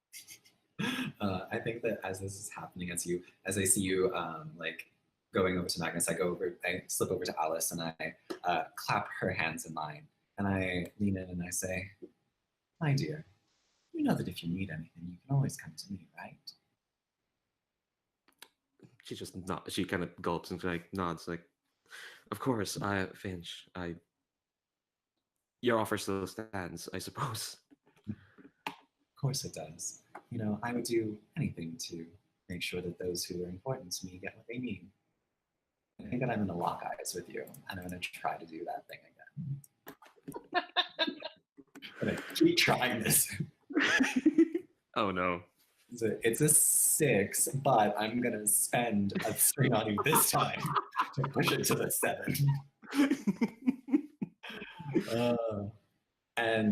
So the hypnotic order that you get from my words is that before anyone else, you'll come to me for help.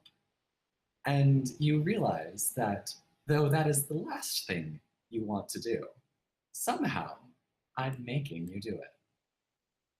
Oh, shite and a half. Well, I finally well. succeeded in hot roll. Hmm. Yeah. I think Alice gonna. She kind of adopts that glassy-eyed stare that you know from this Alice, which she hasn't done in the past couple of days, but she was well doing at the start of this series of this run, and she kind of just nods, and yeah, I think you see in her eyes that the commands embedded themselves there. I think I see that, and I think that I very surreptitiously just kind of like slap your cheek a little bit so that you come back out of it. And then as soon as your normal look is back, and I smile and I say, "Oh, Tom," and then I just leave. So you chose the Alice knows exactly what you did. Yep. She knows that she is under some sort of hypnotic order that she must come to me first whenever she needs help. Because you're safe. I'm going to make sure that my bargain is fulfilled. So, excuse me. Logistically, it feels to me like the dinner party and potentially the ball should probably be next session, though I don't know. We've got about 45 minutes. The only problem with that is David is not going to be able to come to next session.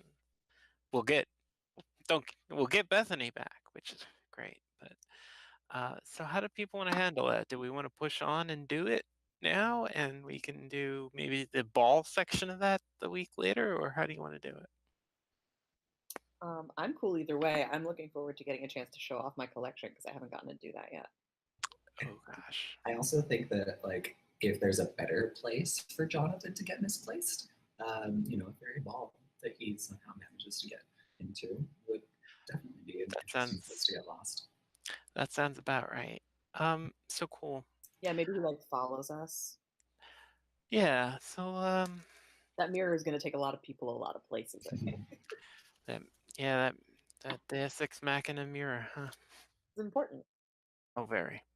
The mirror MacGuffin. Let me just look up something real quick. April 1886. Okay, cool. 17th. Also cool. Okay. So looking at the calendar, the ball must be a few days away.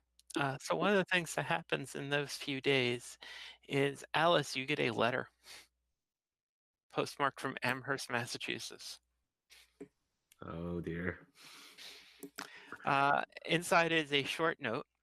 It just says, "Little sister, call again. Come sing to my bluebells. Mayn't they sing back? Are you further on your road? Have you found a house? Mine has been chosen. Bring bluebells to it when I am there." Signed, Emily. And a poem, which I will post, but I can also read, because why not? Yeah, go on. I went this far. Yeah.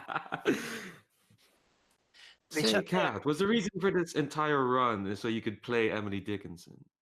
No, it was merely the inspiration. Okay. Oh yeah, read the poem. They shut me up in prose as when a little girl. They put me in the closet because they liked me still. Still, could them himself have peeped and seen my brain go round? They might as wise have lodged a bird for treason in the pound. Himself has but too will, and easy as a star, look down upon captivity and laugh, no more have I. Oh, that makes me really want to go see her right now. But I think this letter comes just as the ball's about this. As See, well, I this think it's on the is same her, day of yeah. her. And yeah. Yep. There's a fragment of a poem for Siobhan. I won't bother to read, but so cool. Just coincidentally enough, those happen to be in order in the little booklets that she actually sewed. So that's fun. Yeah. So I so interesting. I'm gonna guess, and people can correct me if I am wrong, but my guess is going to be that Siobhan's carriage calls on Alice and Finch's upon Jonathan. Would that be about right? Sounds about right. That makes sense. Now, is your whole party with you, Finch, or did you send them in Magnus's carriage? Because he always likes to show off how flashy his ride is. Oh, he definitely went separately. It's just me and Jonathan. Oh dear God! I mean, now this wouldn't be a coach. This would be some sort of, like land. What do they call them? Spandaus. Yeah, an open carriage with 4 seats. So it's just the two of you sitting in the back. How comfortable.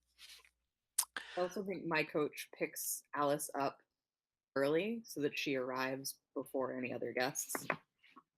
Oh dear God. But Well, let's do that then. oh no, do whichever thing in whichever order. But Actually, okay, yeah. What I'll do is we'll swap. We'll do the ride with Finch and Jonathan. Then we'll swap to Alice maybe arriving at your place, and then we'll bring you guys together. So awesome! Please let the flirting begin. Yeah. So I think Jonathan has been out to have his Sunday suit laundered because it's been seeing a lot more use recently. And he will have picked up like a modest bunch of flowers to take as a gift. And as the carriage pulls up, you see Finch sitting in the back of it, and he's wearing an ostentatiously fine suit. And across the other side of the seat is spread many bouquets of flowers. And of course, that means the only place to sit is right next to him. Yeah, Jonathan will sit next to him and say, very nice suit you got there, Greenwood. It's looks very fine upon you. Now, Jonathan, we're practically family now, so you really should start calling me Finch. Certainly, Finch, if that's what you want. Indeed, I think I would like that very much.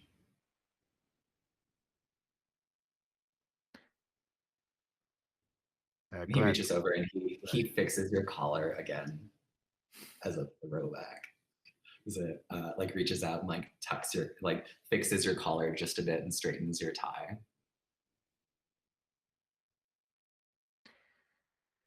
Thank you. I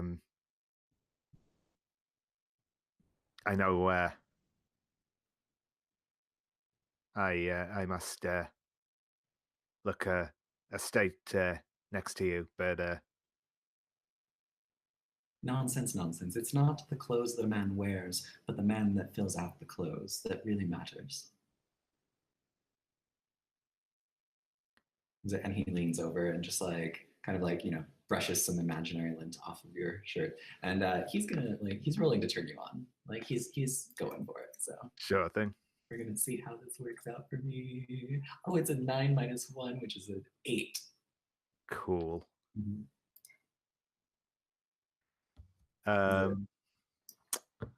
Ooh. What do I want to go for?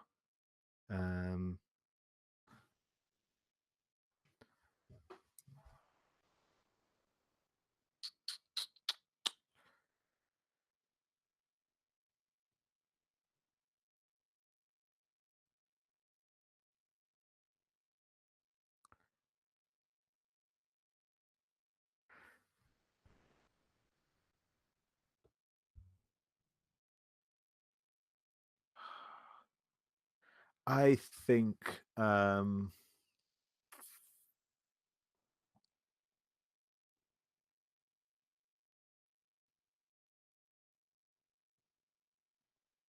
yeah, I think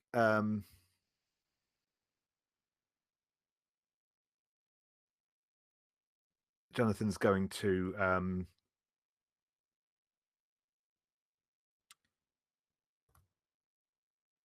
so, you've thank you as well, Finch, for bringing me there and everything. And I really mean it. If there's ever anything I can do to repay the kindness you've shown me, then you just have to ask.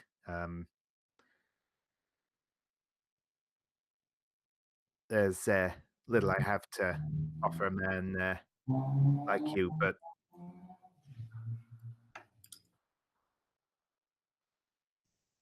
On the contrary, Jonathan, I heard that you have quite a bit to offer.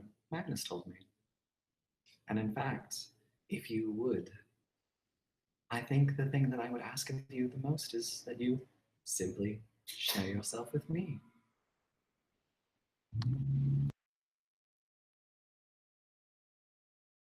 Not yeah, now, but perhaps sometime in a quiet moment between dinner and before I have to leave for the ball. certainly. Yeah, if that's what you want, then I I could hardly I could hardly deny I could hardly deny you, Finch. That's yeah, yeah, that's yeah. It seems to me that you've done nothing but deny me from the moment that we met. But I'm glad to see that that's at an end now.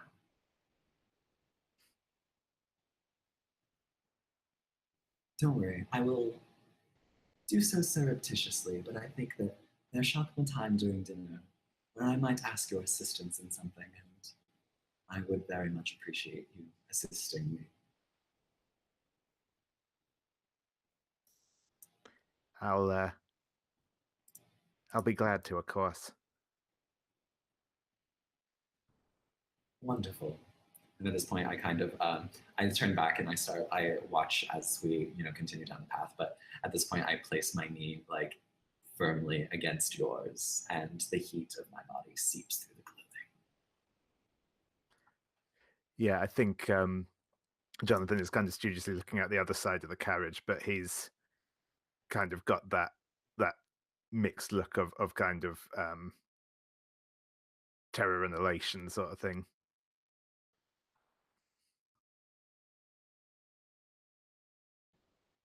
and we're on our way to the dinner.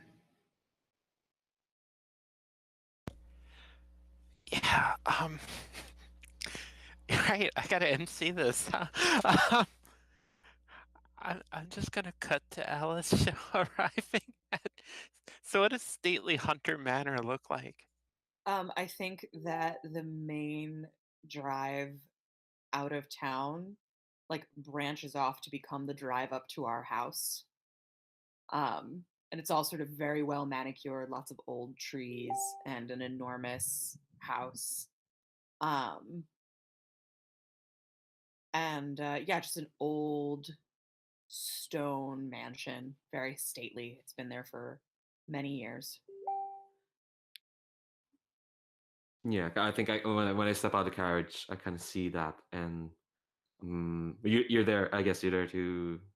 No, a butler meets you at the door, and Oh, then and shows you into the sitting room where I am.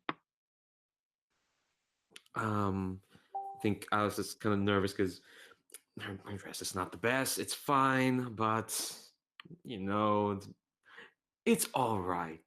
I Yeah. guess. And I think And as soon as you walk in the room, I'm of course wearing some sort of like gorgeous violet colored gown um, that is actually a little less fancy than you would have expected. It's like I'm considering the fact that you and Jonathan are coming.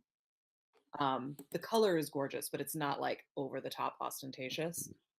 Um, and I stand up and I hold my hands out to you and I'm like, Alice, darling, I'm so glad you made it. I think Alice is thought that was an invitation to hug you, That's and, fine. and kind of like, And I um, sort of gently hug you back. you look amazing, Siobhan. You do as Um, well. oh, Since you're here first, I thought we could take a little peek at my collection before okay, everyone's here. okay. Um, what is it that? Oh, I guess you just showed me then. And She grabs your hand and hauls you out of the room. And of course, like the halls in the house are enormous. And eventually, towards the back of the house, we come to the door to a room that's like two-storied, and it's basically a library. But there are glass cases everywhere, and like open cases and shelves that hold all of these like clockwork music boxes and little pocket watches and like all kinds of small, dainty, handcrafted items. Um, I collect clockworks, music boxes. Um, most of the clocks in the house are mine. Well, gifts usually from father. The large cuckoo in the front drawing room belongs to me. It's from Poland, of all places. Gorgeous. I think I was only kind of barely paying attention because she's seeing all this machinery come to life, and it might be striking a chord there, and she's kind of like, and I think she's kind of like, wow, this is all. Why clockworks? This is all. So No, I'm just very interested in fine things and how they operate. I think I was just kind of drawn to. Let's say it is a music box. Um, trying to remember like, cause hmm, I don't know. What sort of music boxes are So right there? there's big ones that are sort of almost like you could store something in them if it wasn't full of mechanics that have like parts that move on top. There's also small handheld ones that have, you know, maybe like the top opens and things twirl around inside and like you can see all the gears working together. Um, all of them are, for the most part, all of them are made of like very fine materials. Um, but there's a few that are like funky and like made of wood or iron or something like that that are a little different. Yeah, I think the one she's drawn to is kind of like this small box. It's like it's not even like that intricate, but it is like when you open the box, music plays, and there's not even anything dancing in it. There's just inlaid in the box is maybe like this fine like carving of like forest, Mm. and there's this like earthy tone coming from it, and Alice is just drawn to that. She's kind of half paying attention to what you're saying. Yeah, I'm explaining a whole bunch of things, and then I notice your attention, and you feel me sort of lean over your shoulder, and I'm like very close to your face, and I say, "If you want it, you can keep it." Really? But this is all so much, and it's also beautiful, and I wouldn't think I'd ruin your collection by taking away something off from them. I can always get more, and it seems that you have more avarice for this piece than I do. I'm. She's looking at the piece and it's like, I don't know. Is there something about it? Yeah, you're right. It is. It's speaking to me, but What's I'm. funny is that this one is a double. Oh, There's another one exactly like it, but this is the replica, you see. I see. And she's looking at it because, and it's like, well, then you wouldn't miss it if it's gone. Then I wouldn't, and honestly, I think the replica shines a little brighter than the original. she's gonna look at you like, wait. I'm gonna go ahead and roll to turn on Yeah. because I have a feeling. I roll a 9 minus 1, that's an 8. Yeah, no, that's just yeah. I don't know. I think I have enough strings on you. I should be using them. Uh, so yes, I'll definitely pick the first option. Then I think Alice kind of like. I think when you say the replica shines brighter, I think that's Alice kind of closes her eyes and almost like lets that sentence linger in her mind, and then she kind of shuts the music box and she says, people say it so much, then I must believe it then. And she kind of turns to you and I don't know, veil comes over, and then we can skip forward and just. I good. Curiosity. Um, do we need to play the dating game now? Jesus, yeah. All right, so last time it didn't work out because of my low poly webcam, so we're just gonna type it in the chat and press enter at the same time. Oh yeah, what's the thing I have to do?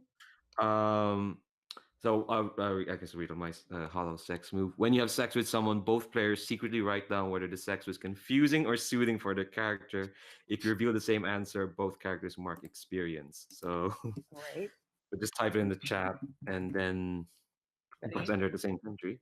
Yeah. 1, 2, 3. Yeah. Yeah. Uh, Experience. yeah.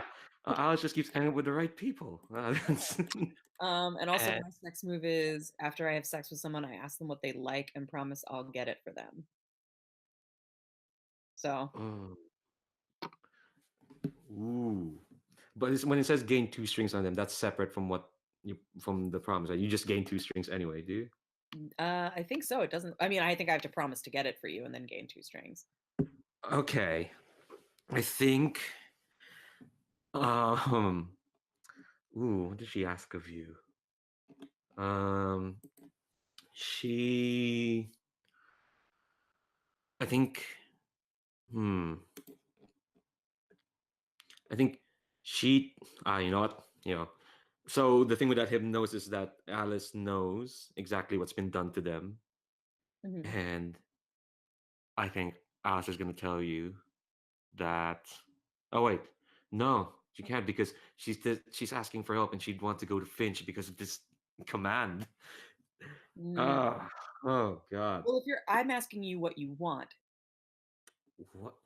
See, Alice wants intangible things, like to not be not to not be Alice. Alice wants to not be Alice. Yeah, Well, you could ask her help you be more like her. yeah. I think. Hmm.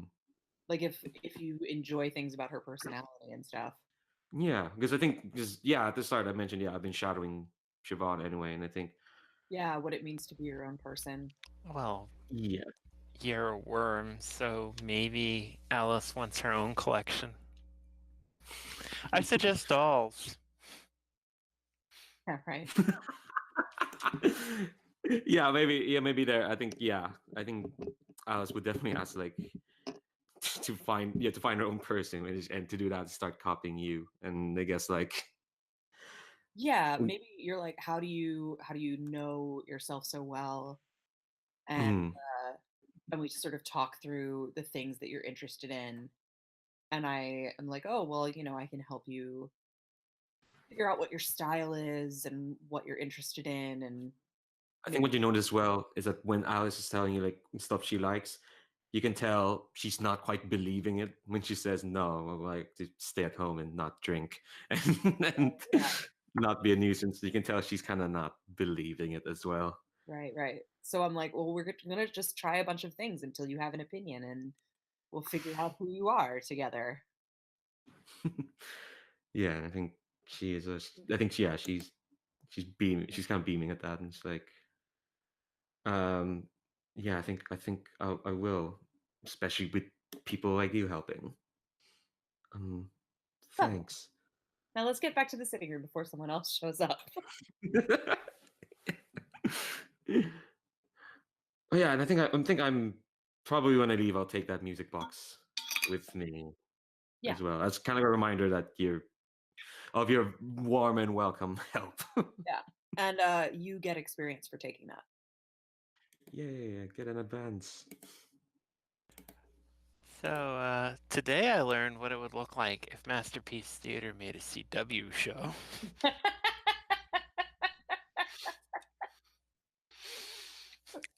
Yes. On the one hand, we have literature, and the other, we have bonking. So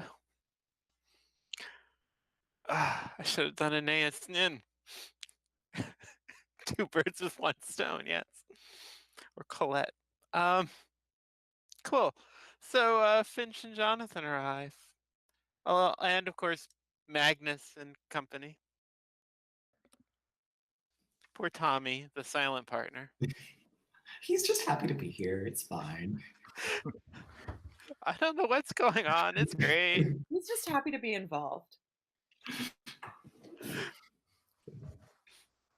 Someday someone's gonna talk to Tommy.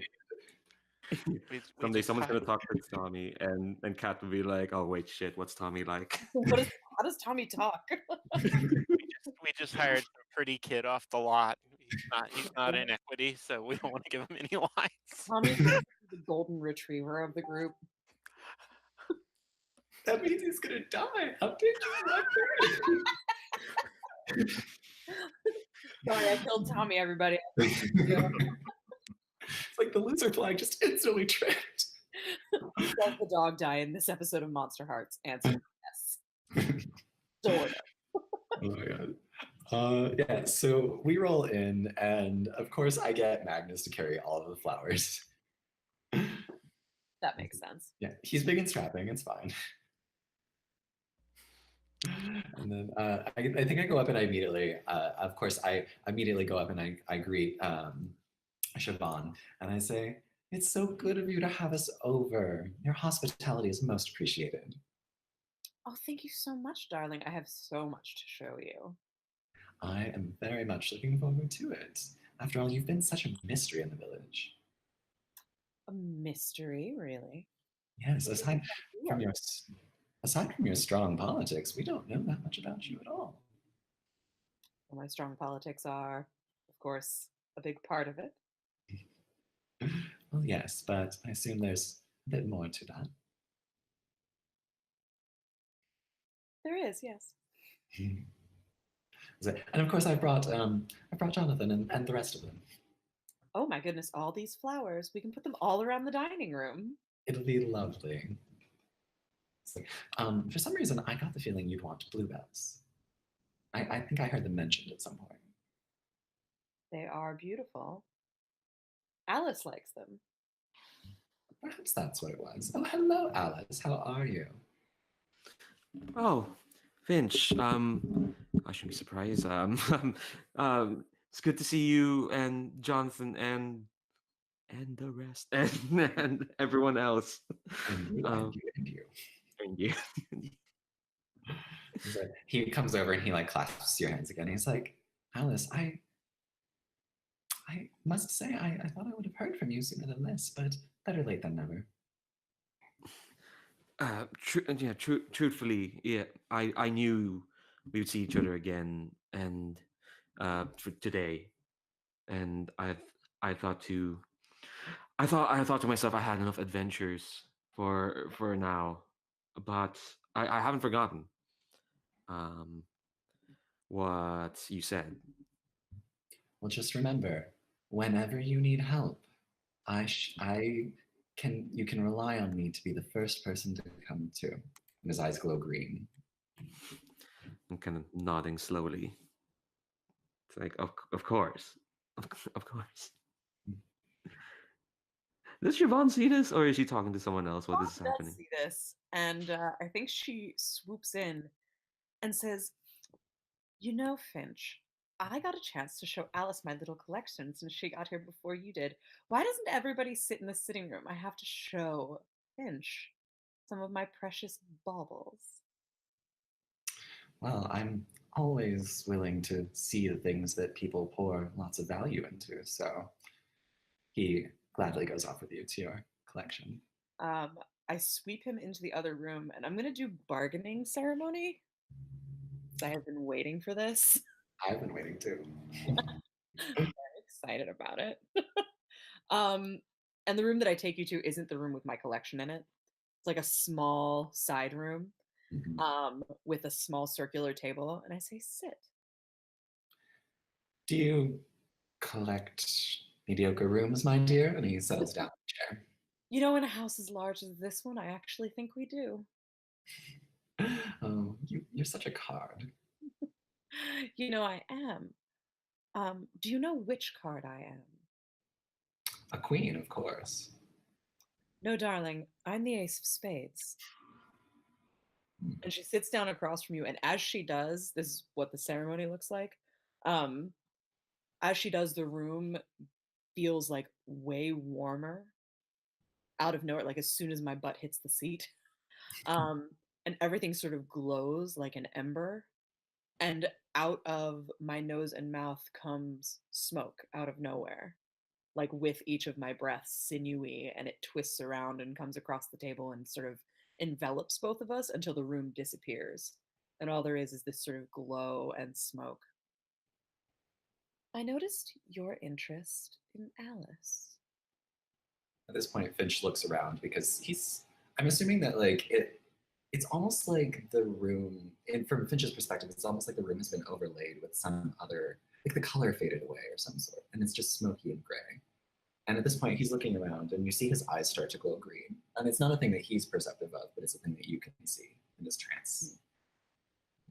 And he says, "Yes, Miss McBride has often perplexed me with her recent change of behavior. You know, I used to be close to the Miss McBride that formerly held her seat." Indeed. I wasn't close with the previous iteration, but I have some strong interest in the new one. Oh, you've made that quite obvious, my dear. I'm not subtle. Neither am I. A thing that I should point out is that I value very few things in this world except my treasures, Jonathan and Alice being them. What I'd like from you, my darling, is some assurances about their safety. I mean, I swear I only have their best intentions at heart. Yes, but we know what good intentions do for people. The road to hell Yes. is paved with them. Yes, a good intention is often worth very little, isn't it? It is. So here's the bargain that I offer you. You will keep the two of them irrevocably safe, no matter what your machinations might bring them to, or I will bring disaster down upon your beautiful head.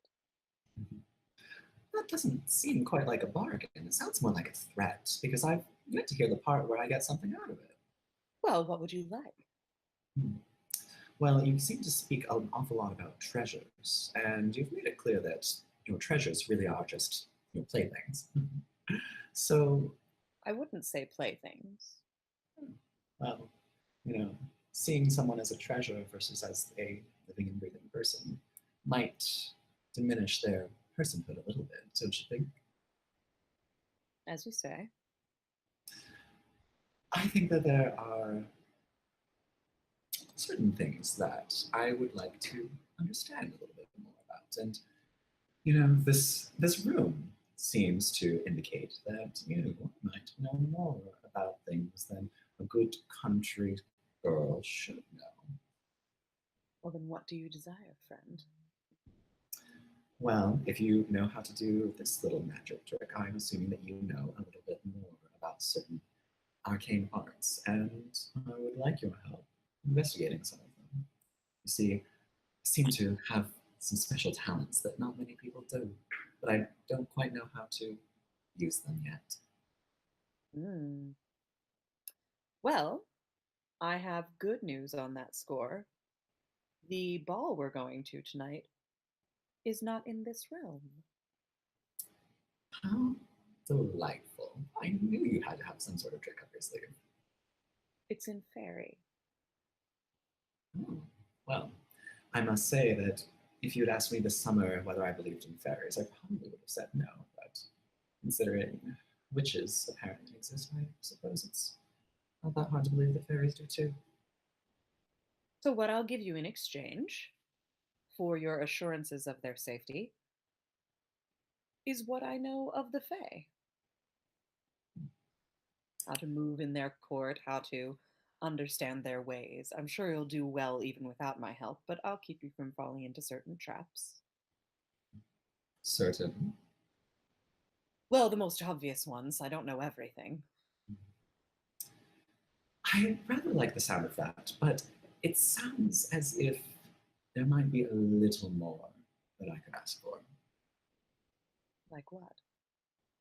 Well, not every treasure looks to be a treasure from first glance, so as you value them, I'd like you to start trying to value me. I think I can make that work. After all, you, as you so delightfully pointed out the first time we met, my family is a bit of a self made situation. And considering that you come from actual royalty, if I may be so frank at this point, um, I think that you might be able to help me in my endeavors, but only if I can be assured of your loyalties. So you would like to also be treasure. I think that we could treasure each other very well, should the need arise. She leans closer across the table also, so that you're almost touching each other, and says, "You do know that the point of being treasure is to be a possession." I'm glad you finally see it my way. You see, So you are treasure, I show you the ways of the Fae, you protect my treasure, and you do not seek to harm me either. it seems like a poor choice of action to harm someone who would show such kindness. So I think that you may rest safe in that. Well then, the deal is struck. Is there a contract to sign, or is my word enough? I think she leans all the way across the table and kisses you on both cheeks. And it like sears, like it feels like really, really hot, almost like she's burning your skin away. And then once I'm done and I sit back, the room is exactly the way it was. Shall we join the others? Yes, I think we shall. And we leave the room. Okay, so that just happened. So we've named those narrative promises. Does that also mean like there's kind of like a mechanical, like maybe we take strings on each other or I something like mean, that? strings can be a thing that you trade.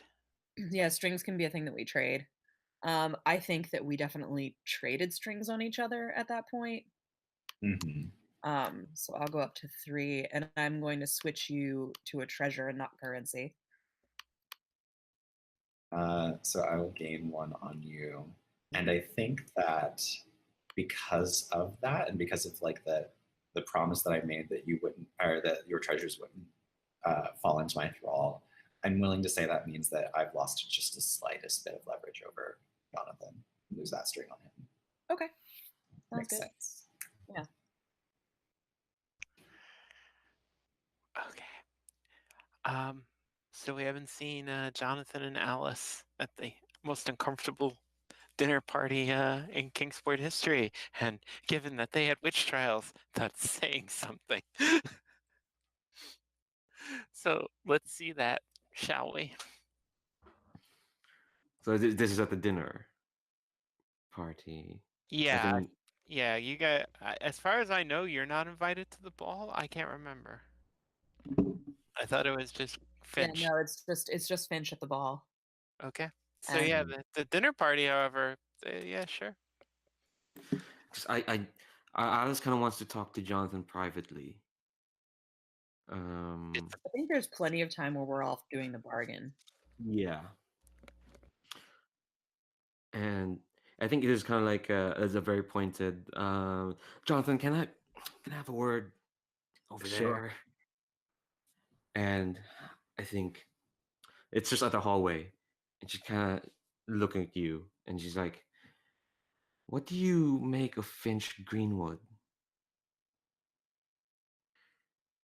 He's a good man. Sure, a little, little arrogant, a little over the top, I guess. But he's a good man.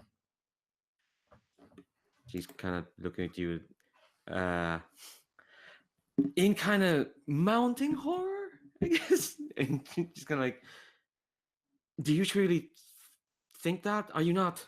She's looking at your eyes, and she's kind of like, "Is that? Say that again.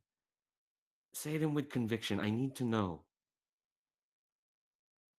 Know what? He's a decent guy. He's fun and he's friendly and I think Alice wants to say something, but she kind of can't because I'm probably kind of like asking you for help, and she has to go to Finch for that. So she's kind of like, "Well then, Jonathan, you need to be very, very careful. You, I, Finch, Queen- look. if I if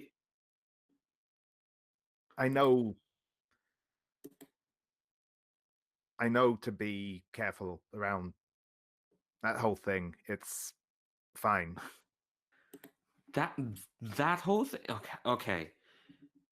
Look, I'm just drawing back the courtesy, Jonathan. Yeah, you see, you're more than decent. You're lovely. You're fantastic, and I would hate that you've been drawn into something you might not be that would just chew you up and spit you back out. Finch Finch Greenwood, he's more than just an upper class. She really wants to say twit. Um, she's more than just of that class. He's hungry. He's and I don't know if he's insatiable. Oh, if he's satiable. Sorry, the other way around. I guess that's a risk I'll have to take. I mean, that look, it's fine. I appreciate you looking out for me, but I can handle Greenwood. She really wants to go to anyone else for help, but no, she can't. I think you can kind of see the frustration in her eyes, and she's like, well, well, if you say so. And I think she kind of almost storms off. I think for the dinner, you'll feel her eyes kind of on you all the time, especially if whenever you talk to Finch.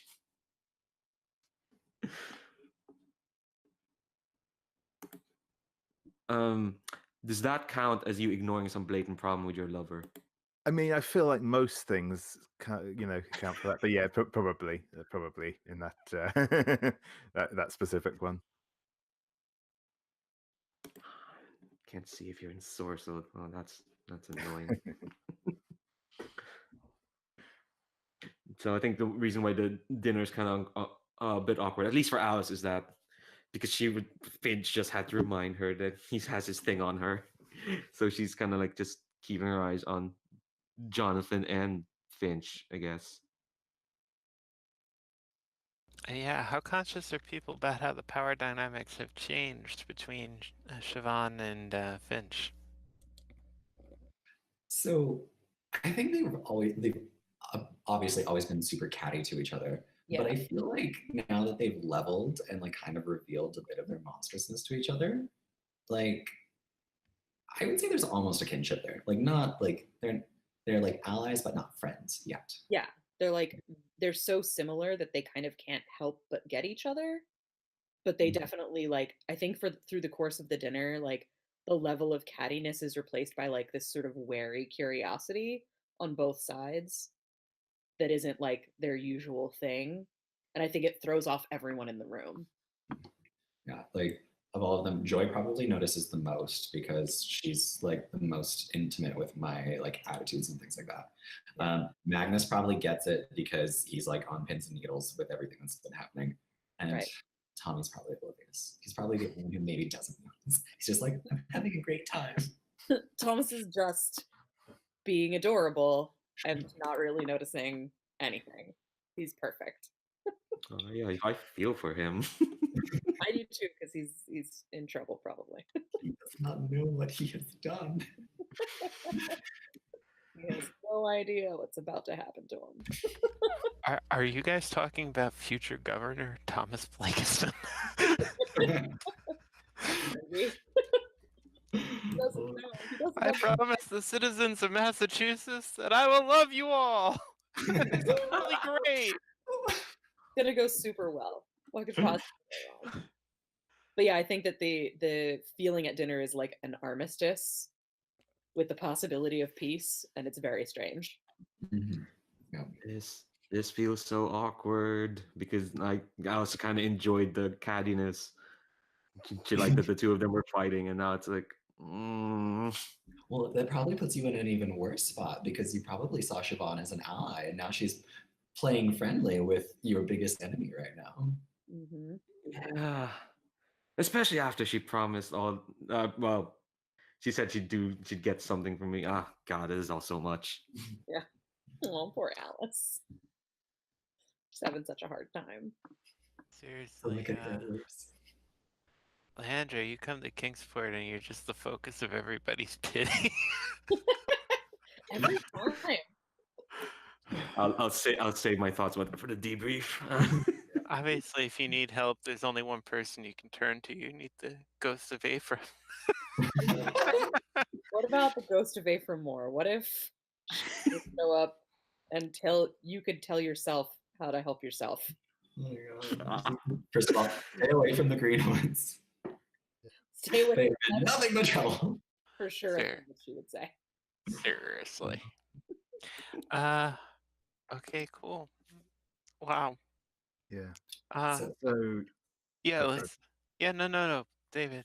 Let's do this. no, yeah, I was just going to say, yeah, I think they said, yeah, because I think Jonathan sort of picks up on that as well, and I think he's kind of a bit suspicious, more out of jealousy at this point. So yeah. Makes sense. yeah.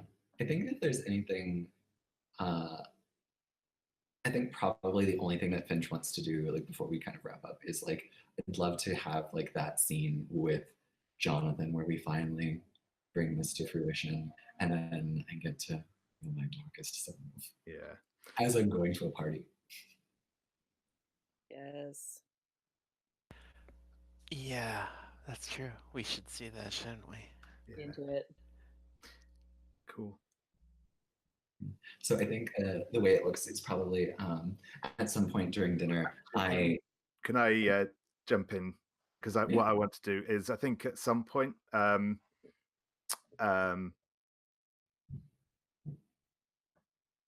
Jonathan is going to recite one of his poems at the table. I will quickly, which he will not specifically address to Finch, but it's pretty obviously directed his way. And he says, "You soar through the sky, a graceful dancer above it all, chirping your sweet song, bringing joy to all that hear it. I'm just a weed, forgotten in the roots and mud. When my flower blooms, it may provide a fleeting pleasure. If I were the oak, rising firm to touch the heavens, stronglings welcoming, would you come, perch upon my bough?" And I will roll a turn on there.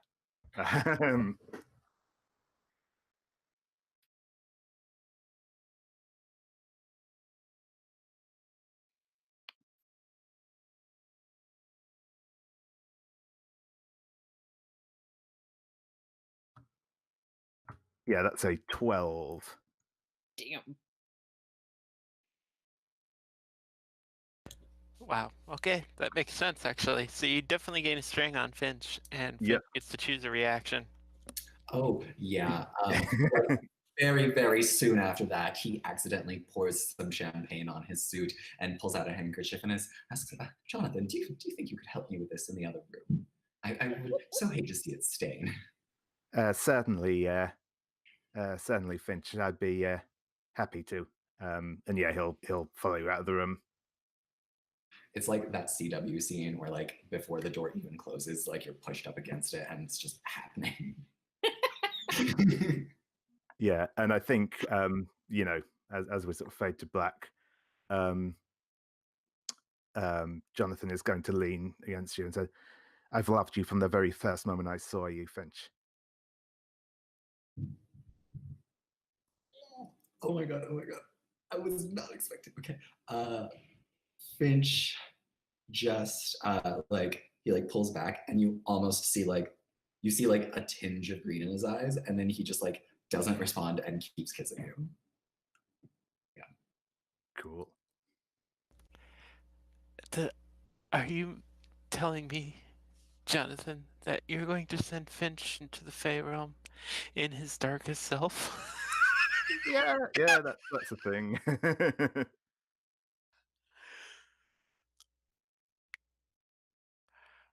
I feel for Magnus.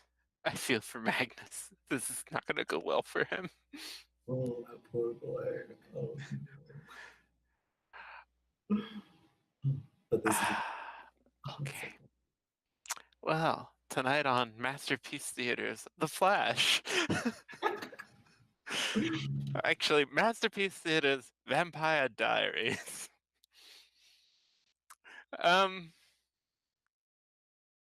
Wow. So that all happened. I have nothing to add. Just, I love you all. Let's keep doing this. I'm gonna drop the thing into the other room, and holy cow.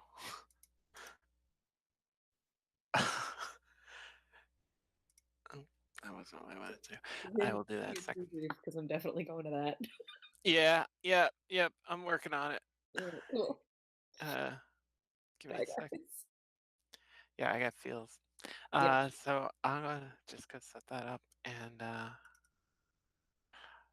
in a second. And we'll do this all next week too. I feel terrible that David will not be here for that madness, but I will get you guys the video as fast as I possibly can, or it may be NC-17. That was great. Thank you guys so much. I will see you all next week. I'm looking forward to it. Take care, guys.